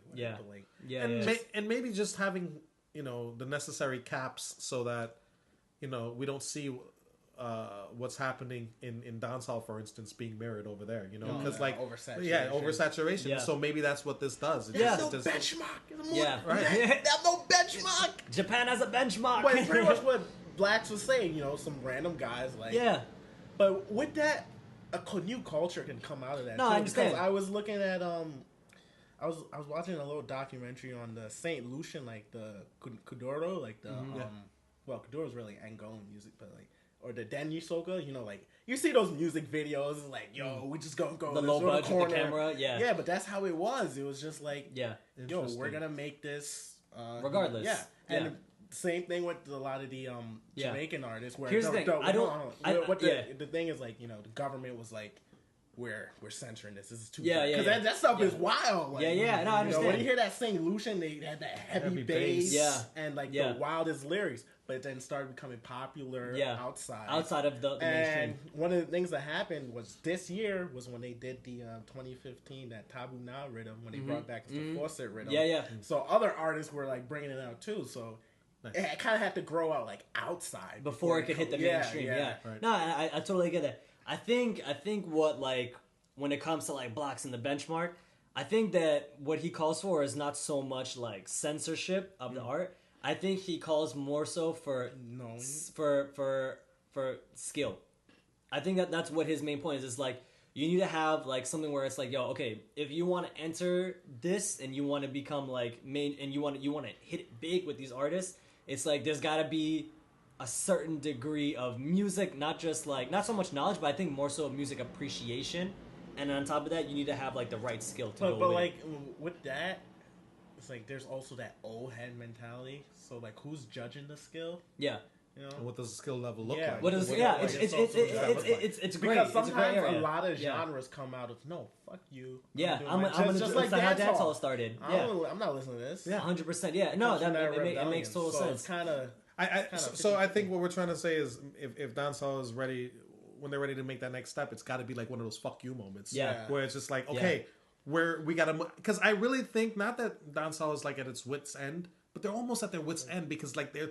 Yeah. I can't see anything else. I haven't heard anything revolutionary in dancehall in a long, and maybe not even recently, is just the a way for long them to time. But like Afro, like Afro dancehall, like African, like yo, the song like Daniela Wine, like that's a fucking incredible song. It is, and that's Afro beats. You know what I mean? Like Patoranking, like oh my god, and like just the remix alone too was like insane. And it's just insane. It's really interesting that like dancehall, which has the word dance in it, is being outperformed by soca. And it's just like people are more willing to to dance to soca than to dancehall itself.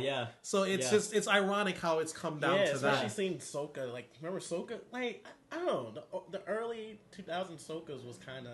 The early 2000 soca was everything was homogenous. Yeah, it was jumping, wave, and power. Right. You know what I mean? But then once Marshall started to hit the scene and was like, yo. When he hit his stride, because he was always on the scene. When he hit his stride. That's when I was just like, yo, okay. And then he started to change shit up. Yeah. And also, I'm not going to solely say much, but also Destra, too, played such a huge part in it. Look at who our father is, you know? Yeah. Destra played such a huge part in the innovation of soca, too. Like, without Destra, Marshall wouldn't even have been put on, you know what I mean? Right. Yeah. And I'm just like, yo, it's like when you had, like, them coming on, and it's like, yo, the later years like this from 2007 2008 on it's great that we're talking about soca in this regard, because remember even David Rudder came back and David Rudder he's an old head like so in soca there is a space for these older artists to come back, pick it up, and show these young kids in a modern way. And they're like, no, like I'm gonna rock out with y'all, and I appreciate your style, and I pushing the culture again. In dancehall, you don't have that mentorship. You really don't. I mean, even with like guys like Sizzla and even Anthony B, who are from the Bobo-Shanti tribe, like.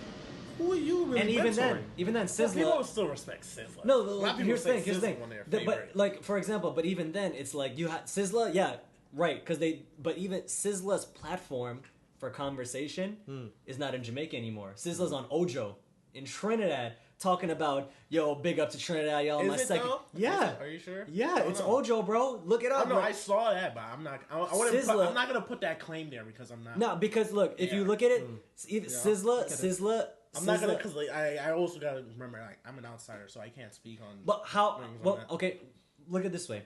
When was the last time Sizzla made a jump in tune with like a dancehall artist? Dude, I'm not even. I'll be honest. I don't even look for their music like that. Exactly. I don't even look for it. Sizzla like that says something. That's what I'm saying. I mean, because like I remember in the midst and the conversation for that isn't in Jamaica. The conversation is in Trinidad. And what's really interesting, and so now in Jamaica they're really trying to pass legislation through their government to kind of preserve the little bit of dancehall culture which they have left, and so it's interesting that again maybe dancehall is at it's on the rocks right now. How are they going to push forward? Because once the government that was once censoring this type of music is now saying they're still kind of hating. Hey, there's still a little bit of hating. But I mean, they're hating more so. They're hating not so much on the dancehall. They hate it more so on the doggerin more than anything. Right. You know what I mean? Because it's become monotonous. And it's become homogenized. It is. It's pretty oversaturated. I forgot. One girl, she was saying like pretty much the sort of soca fets are more seen like of an uptown, more respectful thing. and as opposed to the dance hall where like, yo, because I'll be watching like, yo, Marvin and Beast, he makes me laugh and everything, but like, not every girl wants the Mortal Kombat fatality when you rip her wig off and it's like, like, come on, yo. That's something I've noticed with Dogger. Degradation shit of the women. It's become so much more aggressive over the years too. Right. When you look at Doggerin, like, because it's always like, it's not so much like, yo, how do we evolve the art form? It's Doggerin is more so, yo, how do I one up this? How do I one up this? Yeah. And even, with that, even it's just Spice, gonna get crazier. Even like you know, Spice, she does wild things on her tour. She's like, yo, sometimes they take it too far. Yeah. And so it's interesting that we're bringing up this because I wanted to touch on this. This toxic masculinity in popular Jamaican music. It's been there. It's been there since the rise of the Rude Boys. Yeah. The Rude Boys, were funded by the CIA again. Yeah. And so there's almost this they're not paying attention to like, hey, like we have a culture here and we have women, we have people, like these are human beings. Mm-hmm. And so a lot of that goes back to like spaghetti westerns. Mm-hmm. Jamaicans. I mean, like I'm pretty sure your father loved Western films, right? Yeah, I mean, Western, yeah. And so exactly. And so in the Caribbean, like my dad has gone short of saying something like he thought he was Clint Eastwood back in the day. Like everybody wanted to be like that. Yeah. And so the rise of Western films and then pumping that mentality into Jamaica really did something for that culture where it made it into like the man with no name, Clint Eastwood, type of thing. Yeah, that makes sense. And that toxic masculinity has really gone you've over. seen it in the videos, like we don't want no friend from them. Wasn't the video like a cowboy? We don't want no friend from them. Opposite them. That was the Power Cut rhythm. That was Power Cut. Yeah. So I mean, you have that, like the Magnificent Seven. Yeah. That was a movie that was big in Jamaica, really big, and so you have that going on, coupled with like already like a masculine type of environment. Coupled that with religion and things of that sort. I really think the drug thing played a huge part, of course. And so you guys remember the Jimmy Cliff film, The Harder They Come?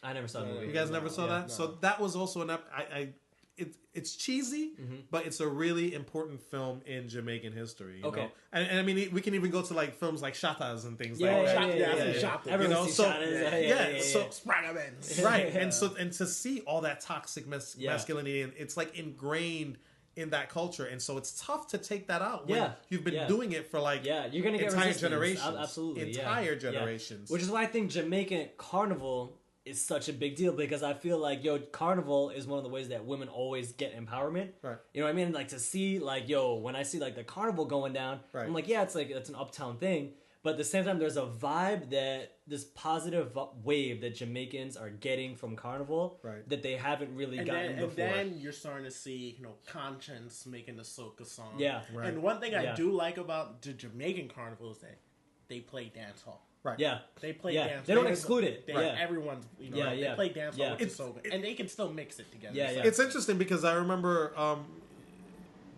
Beanie and Marshall, they made a song like in the 90s, and one of the lyrics, Beanie said, Jamaica too easy, Trinidad a carnival country. So it's just interesting to see the dynamics of Jamaican carnival, and what does that... Maybe this is the kick in the butt that they need to push and to innovate. It really I mean, because Trinidad Carnival is, come on, that takes the cake in terms of any type of carnival. Maybe rivaled only by Brazil, because Brazil. But one thing is like, I don't know if it was the same sentiments in Trinidad, but a lot of Brazilians I've met, they hate the Brazilian carnival. Really? Yeah. I've never heard any Trini person say I hate carnival. No, because, that's blasphemy. They look forward to this. I know some who are like, I hate that thing. But in Brazil, I can understand why. Because Brazil is so like, cause like, I don't know, the Trini carnival, like the carnivals in the Caribbean, you're more of a part of it. And, like the Brazil one, you're a part of it too. But then it's the Brazil really, one like, is very organized. It's super organized. A lot of politics and poverty, especially, and corruption this one is more more than anything. Like this one is like come and fete. Everybody come and fete. Everybody come and fete. Like free flowing. Right. So there aren't any like limitations put on. Exactly. And so with the you Brazilian could argue the same thing with like, limitations. for example, like Guyana Mashramani. It's like whenever you have people go out to Mash, it's like everyone's just there. Right. You know what I mean? Every rich, poor, whatever. Yeah, you know what I mean? doesn't matter. You're there, but it's not the same in Brazil Carnival. Yeah, you know what I mean? Yeah. It's the freedom. It's the freedom. Like a lot of people will be like, "Oh, Brazil." They think that for Carnival. When people are like, Yeah. "Yo, go to Trinidad." Yeah. Like, go to Trinidad because then you'll see what it really. The real freedom. Have you guys ever been to a carnival? I've been to Miami Carnival, and then I didn't go on the road. I didn't play mass ever. The first experience, like road experience I ever had was in Caravana. That was the first time like somebody just opened a hole in the fence. You weren't supposed to go on the road. Yeah. But like, you yeah. know. Yeah. And then that was when Gangsta and I both said, we were like, yo, now we understand why all these soca songs, they're like, yo, what is this road they talking about? You know. Then we understood. You really. When you get on the road and then you feel the energy of just everyone masquerading and playing, and you're on the side and the trucks are passing by and they're pouring water on you and you're drinking rum and the sunshine and the vibes. You're smoking your herb if you want to. You're smoking, you're whining, and it's like, you know what I mean? Girl. Yeah, it's just freedom, man. Yeah, freedom. I mean, like, they really thought it was gonna hold us back. Yeah. Have you guys ever been to carnival here? I haven't been to that one. I've only heard stories. I've been. Yeah, and I it's kinda wanna been go. years since I've been. I heard though. it's not as good. A lot of people say the violence kind of ruined it. I mean, there's violence everywhere. No, I mean, but there's like millions of people on the parkway. You're gonna have some. But for the New York ones particular, New York second most requested day off, right? Yeah, it's the second for police officers. For police officers, really? Yeah. After Christmas, it's that carnival. That says something. Yeah. Wow. Okay. But it's because one, they don't give it the respect. You know, they leave it in the hood. Mm-hmm. But I mean, look at what we've been talking about. Throughout the course of time, like. The hood is where culture develops, so keep it there. Like I wouldn't want to see that on Fifth Avenue. I mean, I'd be pissed off. If it was on Fifth Avenue, but with all Caribbean people, I would kind of be for it. You know what I mean? I'm all right. I'm all right with it being out in Flatbush. In the heart of the Caribbean stronghold. That's the way that I look at it. Like, why leave it? That's a good way to look at it. Yeah, that's like, why leave it? We get more road in Fifth Ave. It's bigger. Road. Have you ever been to road? Parkway? More The road. Parkway is huge. It's huge. We It's need more road. So, I definitely think you guys should check it out. Yeah. No, I'm one thing I'll go. say about the New York one, as opposed to like the Caravana, the New York one actually has all the Caribbean islands. It's well represented. Yeah, because like Caravana is they only play the Trini. So. Gotcha. But you understand why the New York because the Trini one is that's the main Yeah. street. That's what everyone knows. So everybody get on. Of course. No, but the population in Toronto compared to what we have in New York. In Toronto, it's mostly Indo-Caribbean, Guyanese, and Trinidadian. There's a lot of Jamaicans too. And Jamaicans. But still, but historically that hasn't been a part of their culture in terms of carnival. But arguably, I would say the one state that has more is Miami. Let me rephrase that. Carnival hasn't been a pronounced part of Jamaican culture. Like they have it, but it's not pronounced like how it is in Trinidad. But like they'll go, but like here, you'll get like Grenada will have a truck, right? And they'll play the. Let me tell you something about that. The Haitian truck. The Haitian truck is the best truck. It's the best truck. When that compa and the Zouk come on, boy. Yo, and it's just like all Haitians though. It's a sight to behold. And I'm like, yo, y'all doing it the right way. And it's different. It introduces another part of Caribbean culture that a lot of people either don't think about or just don't have access to. Right. You know what I mean? But I would say not just New York. I would say Miami Carnival more than anything because geographically it's so much closer. Like when I was at Miami Carnival. I mean, how was the road? Oh, you didn't go to. I didn't go to road, but because you went to the expo, right?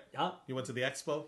I only went to all the fetes. Okay. I didn't go to we were too drunk to wake up. We were too drunk to That's wake what up. everyone always says. They're like, we never make it to the actual carnival. We were too drunk to make it to, because you gotta be up early. The pre-party, they make it to, but they can't go to the big party. No, because all the parties are late, you know what I mean? Right. But based on like people that I do know who have gone to Miami Carnival, it's super diverse. And not only that, it's like, you'll get people directly from the islands. Yeah, because they can so fly closer. over. Yeah, and even all the fetes that I went to, all the girls there, most of them aren't even American. All of them have Caribbean accents. They're all from the islands. Nice. You have like the DJ Private Ryan Soca Brainwash and everything is like, yo, women with Haitian flags, St. Lucian flags, like Saint even Vinci. all the small Vinci and like they'll be giving a shout out to all, and like that's how you know like when you can gauge the right Caribbean crowd is when they're like, yo, where are all my Haitians at? And then everyone's just like, and it's like, yo, where are my Trinis at? Where are my Guyanese at? and you just hear all the different screams and like nice. I think Miami might be the best one in America. I think Miami by far is the best and most represented one. In America, because you get the real you get the Cubans too, right? Yeah, of course. And you get the Cuban. They'll throw in a Cuban tune here and there. You know what I mean? And then you have your Puerto Ricans, your Dominican. So it's like it's a good representation. It's a good mix. It's a good representation. Spanish Islands need to come through on that conversation. Yeah, no, they do. But we need to be more inclusive. I think that's what it comes down to. We do. Do you think like the Caribbeans aren't as? Well, here's the thing. Like, is it language? I think it's language barrier. It's language, and it's obviously different colonizers and how long their histories are. Like for people of English speaking Caribbean descent, we've like 50 years. We've only gotten our independence. Yeah. Whereas like Puerto Rico, Dominican Republic, Cuba, even Haiti, you guys have had your independence for a couple, for 100 years and plus. And I would also argue too that like for like Haitians, for Puerto Ricans, for you could argue for Dominicans, but like, I would say the cultural identity is very set. I feel with Indo-Caribbeans especially, it's like we're still learning what it means to be Indian and Caribbean at the same time. I'm glad you brought this up because yesterday was May 5th, which is Indian Arrival Day. Yeah. And it's been 179 years since. I forgot too. I saw your post on Facebook. I took a screenshot of it because I'm like, yo, the information was just so dope. Yeah. So you it's put a good post up. And it's a post that I put up every year just because it's, and I try to add a few things here and there. But for Indo-Guyanese, it's been 179 years since we've been on this side of the world. Couple that with Haiti, you guys have had independence longer than that. So your identity is more set. We're still trying to figure out who we are. And this is a historic year for us as well as Indo-Caribbeans because it's been 100 years since the end of indentured ships. So we've had people who actually came on a boat in 1917. And they were like, So think about just how close in time and history we're still trying to figure out who we are as a people. Where did the chutney and the chutney go? Exactly. Exactly. Where did the chutney? We don't know. We don't know. The bar, drinking rum. And we're still figuring it out. And to contrast that with like a nation like Jamaica as well, it's only been 52 years or something like that they've had their independence. So we're still all learning. We're still all learning how to be independent. And I think the music really reflects a lot of that too. You know what I mean? That's all we've been talking about. It's just the music reflection of the really music. reflects a lot of that identity, and it's cool.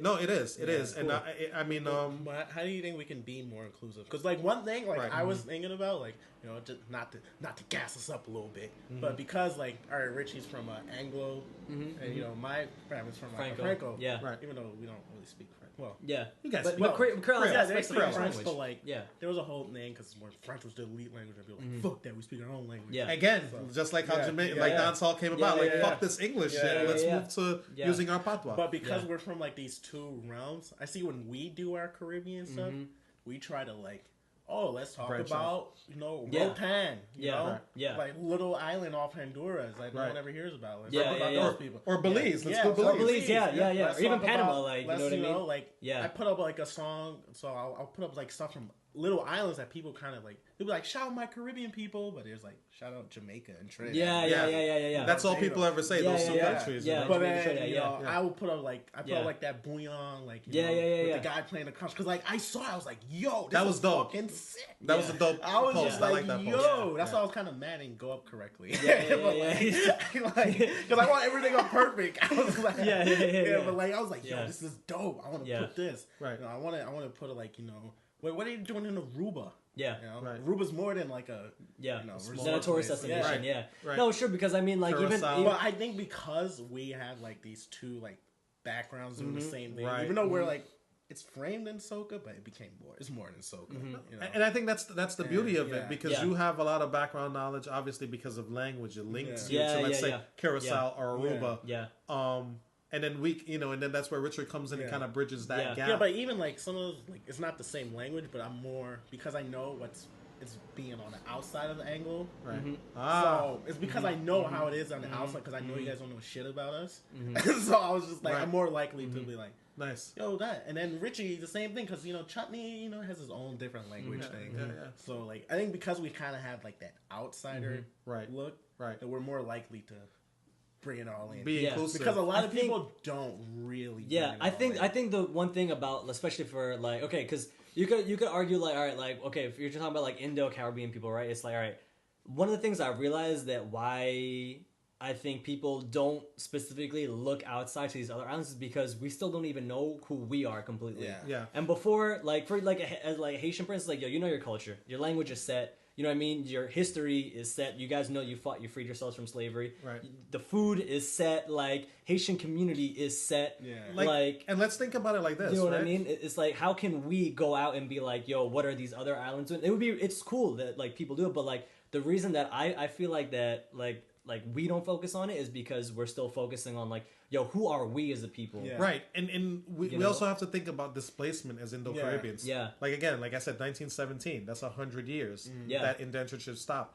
And then so, like, I think about myself or my parents, right? Like, we are now physically removed from our land, from Guyana. Like, I'm never going to go back to Guyana to live there. Yeah. You know, and my family Yeah. never is. Yeah. So then, moving forward in history and in time, like, we're so disconnected. Yeah. You know? And so, like, I mean, there's mass we're migration. disconnected too, But here's the thing, like, when you have, like, a mass migration from Guyana, like, there's probably, like, a larger oh, population. you mean like from Guyana to America? Yeah, yeah, Oh, I was yeah, like, yeah. talking Yeah. like India. No, No, not no, India. no, No, no. It's different. And no. so, like, we're still, like, we're Guyanese. Yeah, you still haven't established like the community, Right. Yeah, That's like, what the I'm saying. communal because you know Yeah. there's not. Well, this This- is like the little this- Guyana. this is but the it hasn't closest- been- This is the closest thing to like little like to Guyana. what you would have as like I don't Like know what a- you would call like like little little Haiti, Havana. little Yeah. Havana, yeah. Right. This is the closest thing we've ever had to that, Yeah. Right. You know, and that's what I was telling you before. wrong. And, Like, and yeah. even that, like, we don't have, like, a set organization. Yeah, or it's not a group. benchmark set It's not a yet. benchmark. There's no benchmark. There's no benchmark set Right. yet. Like, we don't have organizations we're that we can the go to. the fact that this podcast exists only now, Right. when like. Hey, don't give nobody no know ideas. what I mean? Don't give no ideas. We don't need no competition, man. Yeah, you know what I mean? But it says a You're lot. not like Kendrick. You're not like Kendrick Lamar. You don't want no competition. You don't want competition. No, vibes all day, man. Oversaturate the market. Do it. Collect those dollars. Go cut off his head, man. No, but it's true. It's like, you know, that Yeah. it speaks a But lot. I think our It's- our parent is what helps us Yeah. because we had that parent that Yeah. we were Yeah, to go for like everyone. exactly. We had Yeah, that parent that and that that's why knew. it's good that it's good to see that, like, okay, if you have like somebody who's Haitian who comes from a Francophile country who will actually be like, yo, what are these other islands doing? It's Yeah, really right. fucking dope. Right. You know what I Same mean? thing but yeah, like, yeah. You do the same thing too. Like we both have like Yeah. So- overarching But interest. for us, we're more focused on like how can we do this right now for like our people, and how do we define what it really means. That like this book, the fact that this book even exists shows that like, yo, Yeah. who are we as a Yeah. people? What does it mean to be an Indo-Caribbean feminist, where you have to write it down in a book, because we're Right. not blanketed under the same feminine privilege as like black feminism or any other type of feminism. Or We white have to- feminism, or because white it doesn't feminism, apply to 'cause it us. doesn't apply Yeah. to us as Indian people. We gotta craft our own. Right, and we're not even but like Indian from I just want to India. put out there, but like Haitians weren't like they're still kind of not established like that yet. But they're Yeah. ahead. They're ahead. They're They're ahead. Yeah. Yeah, But- and it's but- cool but because we they can had learn to- a lot they had from to them. go- They Yeah. had to go through there. You have to go That's why- exactly. That's exactly. why it's so But weird. you have that the they're advantage cool. of time. You know what I mean? That's why to, it's to so build weird it up. that it's like it's cool now. That's To why be it's, Haitian, it's yeah. so weird. Yeah. because they were like everyone hated on them for like Yeah. since they got Zombies here. and AIDS and like all these like, stereotypes yeah. and now all these rappers like you don't want to see me when I come through with my Haitians. Like yo, you talking about like they dinosaurs. Like calm down. Like yeah. And I mean, like it's like a cool thing. And now like Haitian Flag Day is a real big thing. Yeah, Wow. that's cool. I didn't even know that was a thing. I did Yeah, not it's know like, that was a It's thing. this Yeah. month. Like I know. I really didn't. like, what does Haitian flag? They It's just like celebrating your heritage. That's Yeah. dope. It's That's like, it's dope. like That's this really is like cool. supposed to be the heritage. Like they all made these things already. Yeah. So that's where like Yeah. the Guyana Flag Day. Yeah. right. Let's get a Guyana. I can see that it's starting little by little with like a Guyana Heritage Month. we have like This is Indian Arrival Month, actually. So Yeah. like this entire yeah, month, like, Yeah. you know, like it's May. starting. the Yeah. closest, like, if we want to say like organized things, it's like really only starting now, and it's crazy because all that shit is only really starting with like the generation, just one generation above me. Like my dad, like organizes and puts together like Port Moran Day reunion. Yeah. You know, where you get everyone from Port Moran, then you have other people who That's do it, like good. people That's from built. specific parts, Yeah. and then you do fundraising, and then hopefully the money gets sent back to help the people in that community. Hopefully, Yeah, you know what I Hopefully. mean. And I still think, again, because we're trying to figure out who we are, and you know, in many ways, we got to take care of our motherland as well, our homeland. Like for me, like as like an Indian Guyanese person, like I can like still say like I can say for me personally, I'm like 70% of the way there of what it means to actually be Guyanese. Like it's just so different. What do you mean? It's so different. Explain that a little bit. So for me, it's like okay. When I think about like what does it really mean to be Guyanese, right? It's okay, like I have like the food down, like I know what Guyanese food is, you know what I mean? I know like Guyanese language, like I can listen to like an accent and be like, yo, this is a Guyanese accent. Can you tell if a person's from like Berbice or like or I know when someone's from Port Morant for sure, because my dad has like a thick ass Port Morant accent, you know what I mean? So like that I can tell. So like food, language, Guyanese music, that's still something that I'm like shaky on, where I'm like what, and that probably just has to do with like I just need to educate myself a little bit more about like Guyanese music, but specific Guyanese music hasn't hit like Caribbean mainstream, and I feel like Guyana as a country is still figuring out their own artistic form, you know what I mean, and with the chutney and stuff like that. Right, with the chutney, and it's also, we also have to know that like because of our history and because of Burnham and not allowing us to kind of be engineers to create studios and to you can't even go to a grocery store and get milk under Burnham. This shit was crazy. They confiscate that shit. Right, they call it country bond. Yeah. And so like, you know, things like that, it leaves a stark reminder in the back of your mind as to like why we don't like our culture in Guyana in terms of as Indo-Guyanese is broken. Yeah. It's broken. Yeah, you're right. That's exactly shattered. How I feel. It's in ruins because of the fact of migration. Yeah. In the 70s, 80s and 90s, thousands upon thousands. Like, why is this Little Guyana? Yeah. It didn't become Little Guyana overnight. Yeah. It became because, like, a lot of us had to migrate because there weren't opportunities there. You know, like, I was born in Guyana. I came here when I was 3 years old. Mm-hmm. So, like, I'm part of that fabric where, like, we had to escape because there were no opportunities. Yeah. That's the same reason my parents are here. It's like, literally, they were like, and I didn't understand it when they were talking about it, but now it's like, now that I'm older and I see, like, how the history's been fucked for, like, a lot of the Caribbean islands. Right. That's why a lot of people are here. Yeah, and then but even like just having elections and the fact that people are like, yo, the CIA is like still inside Guyanese elections. You know, I have a great book. It's called. It's crazy. Like, I mean, fucking 2017. I mean, the CIA keep us down, man. The CIA destabilized Guyana. Through slush funds and through front organizations. Bro, they're still crazy. The reason why I don't like the Clintons, they've been fucking it's crazy. Yo, it's like we don't even get a chance to have a president. Yeah. How did they try to assassinate him? Yeah. With Aristide. And then, you know, they have all these puppet people. And let's not forget about Papa Doc and Baby Doc. Papa Doc, Baby Doc. You know, and the Tonton Macoutes. You know, the Tonton Macoutes were part of the, they were like the Black Army pretty much. That went out and like did the killing. Yeah. They would cut people's heads off. Like at one time what they did was like they raped this woman and they kept her alive and they strung her up out in the middle of the village so everyone can see. Do not try to talk. Yeah. This is what happens to you. Yeah. And then when you would ask Papa Doc about the Tonton Macoutes, he'd be like, there's no such thing. Yeah. What are you talking about? Yeah. But you know what, man? Yo, fucking America is just fucking up so many countries for their own interests. Right. Yeah. For their own short-term interests. Short-term is the thing, like, even like Chile. Like, Chile. Yeah, with Allende. Yeah. They elected this commie guy, and they put in a fucking murderer. Yeah. Right. Yeah. Right, but it's a classic formula.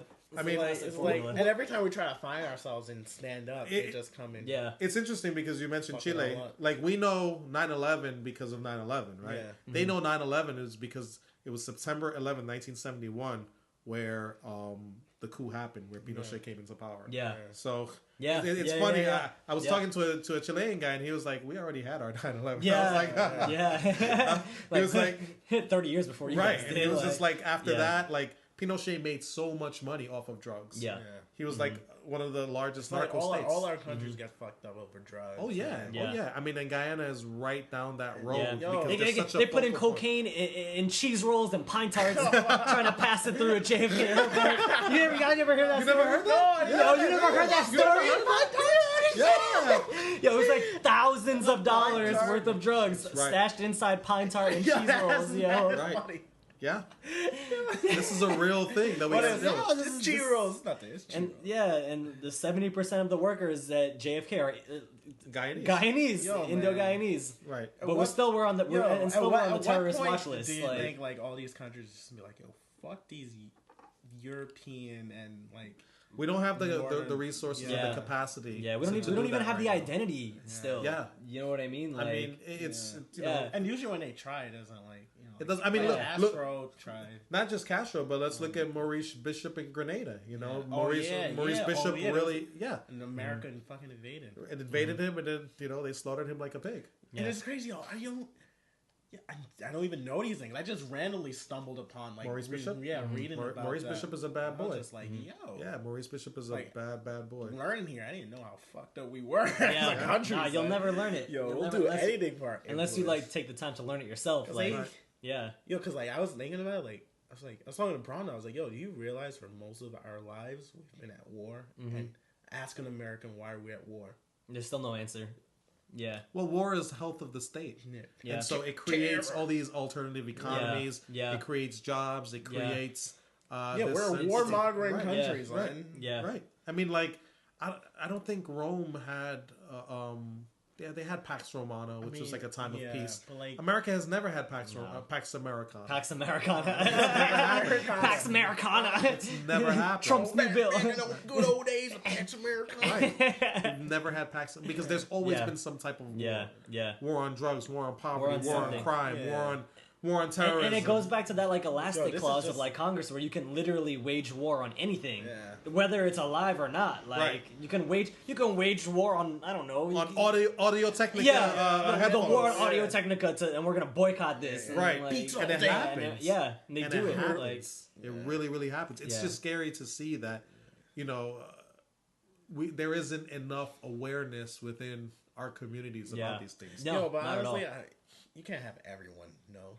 Because like even at the time of like, but we can have our people know. You need. I mean, not everyone know, but like, everyone's never gonna be with it. Yeah. No, there's always gonna be opposing forces. You need no matter what. the major people. Because like even at the times like everyone acts like. Yo, the way Martin Luther King Day is celebrated, you even think the FBI was on this side saying Happy Martin Luther King Day. Yeah. But I mean, even black people weren't with it. Like, yo, chill. Blah, right. Blah. But the thing is, like, yo, the way it is, the way they put it, like, I think they make it seem like you think you can't, like, we can't regulate our own community. Yeah. Even though there was like that Deacon Defense Force, we can't have this own business. We can't have this own community. Yeah. But we're trying to like come here and be like, yo, through culture. We can have this unity. That's the whole thing with capitalism, right? It's like you need to depend on an external source for the most basic survival needs, and they make money from it. Yeah. And that's the whole point. You know what I mean? I mean, the like fact that we can't have healthcare. Like, I mean, like, just think about it, right? Like any item that I own right now, it doesn't come from one specific place. No. So like this cotton has to come from India. This piece of thread has to come from like Thailand. So it's just like it's the way you approach it. If you're a rapper, like yo, my jeans from India, my bread from Thailand. I'm all international. Yeah. See this shirt. Made in China. Right. What you know about China? You never been to China. And then you could glamorize it, you know what I mean? This shirt was made by Tom Wayne. Right. like you could, it depends on how you want it. Right. Yeah. But that's why I think, like I said, that's why you need, like, especially, like you're right. We can't convince everybody, but we can convince the people right here. I think you need people to start. Yeah. Right. And we can start with their own people. Like, how do you start with your own people? It's through culture. You know what I mean? It's because you can relate to them in a way that nobody else can. Who I think I have, like, the blueprint, what's his Stokely Carmichael. Oh, I love Stokely. Yeah. Trini man. Trini guy. I feel like he founder of the Black Panthers. Shit. Like, Kwame Ture. Yeah, he changed his name to Kwame Ture. Kwame Ture. That's his real name, guys. Yeah. Kwame Ture. That's what a Trini name is. That's mad funny. Well, you guys ever think about doing an episode about Trinidad and the and the coup in '92? Was that with Abu Bakr? Yeah, the Muslim. Yeah. I did a lot of research with Jamaat al-Muslimin. Yeah. I don't know enough. I'll send you the video on it. It's kind of cool. Yeah. Right. They have a lot of songs referencing a lot of clips. Sonny Man actually sung a song called Abu Bakr. Yeah. And he talks about the coup. It's a great song. It's a really, really great song. Yeah, I'd like. It was like the first ever like religious coup to ever like take place. I think in Trinidad. Yeah. It was like yo, that'd be cool if we could get take like this shit some over. historical, like a professor or something. Yeah, like that. yeah. I want to get Dr. Lisa Autar, but she's all the way in North Carolina. Yeah. Oh, she lives in. You can Skype her. Yeah, that's what I said we're gonna do. Yeah, Skype her. Yeah. Yeah. No, definitely. Like, if you guys ever do like any of those historical perspectives, let me know. Yeah, I'll definitely. Because I think it's just like, again, pushing the culture forward. Absolutely. Yeah. Pushing the culture forward. I think it's really dope. Yeah. But Yeah, man. That's pretty good. You should wrap this up. Yeah. I mean, any stones left unturned for reggae? For reggae? Dancehall? Well, we probably just have to go in depth on stuff later. Yeah. Okay. Next time I want to go into what you guys can expect from us next. Definitely expect an episode on the Jamaican Dons and how the gangs played into the history. Oh yeah. We can talk about Dudas. We can talk about Shower Posse. We can talk about all that good stuff. Yes, most definitely expect. Shower Posse is crazy. Vivian Blake, Lester Cole. Yo, the fact that his name is Vivian, some people are like, oh. No, because like Americans here, they don't know Jamaican culture. Like Vivian would be a guy's name. Yeah. It's like Vivian. Yeah. 100%. Yeah. Vivian Blake. It's crazy he was able to just go home too after all that bullshit. Back to Jamaica. Yeah. And I mean, he was well protected by the CIA. Yo, so it's good stuff. Does the CIA do anything good? Can you like give toys to kids or something? I don't know. Do you guys like ebooks? Yeah. You like ebooks? Yeah. I'll send you guys a great ebook. It's called it's by Gary Webb. What's it called? Jesus Christ. Yeah, if you can send it to us, we could put it in the description below too, so you guys can. Dark Alliance by Gary Webb, and so it just talks about the CIA, the Contras. Talks about Freeway Rick Ross as well, because everything is interconnected. Yeah. And so it's at the end of the day, yo, there's all these gangs and stuff, like, but yo, you're all prey. Yeah. Right. And even though you're a predator, you think you're a predator. In the grand scheme of things, it's still just. They're all in that FIFA boardroom. Guys, you guys need to go see what the FIFA boardroom looks like. Look up the FIFA boardroom. Yeah, that shit looks like the control room in the Death Star, yo. Right. Yeah. It's pretty crazy. Darth Vader's walking around somewhere there. They probably have a genocide button on it. And that's just FIFA. That's a sport. FIFA, That's a sport. Just imagine what the government really does. They have a famine button. Let's start a famine here. We need lower prices. Let's just see what that looks like. But I just want to say, yo, Jason, thanks for coming out to join us again. Thank you guys for having me, man. I appreciate it. Yes, one of our longest and most informative episodes. Yes. So what you guys can expect later on, episode about the history of Jamaica Dons. Expect a financial literacy episode coming soon, because we want to give Caribbean people the information, the tools that they need, to learn about how to do investments. How to start up your Roth IRAs, your 401ks, how to start up your 403b plans if you got kids and you need college savings plans. So we're going to go into information on that in a very easy and relatable way for y'all. So we had a lot of stuff to do. You had a lot of stuff to do. DJ Gel. Yeah. Oh yeah. We got a DJ Gel. We're hoping to get an episode up with DJ Gel. Some of y'all not respecting the craft out here. Respect the game. All right. Yeah. So. Yeah, as usual, we are Soca analysts. All right, push the culture forward. Big up and bless.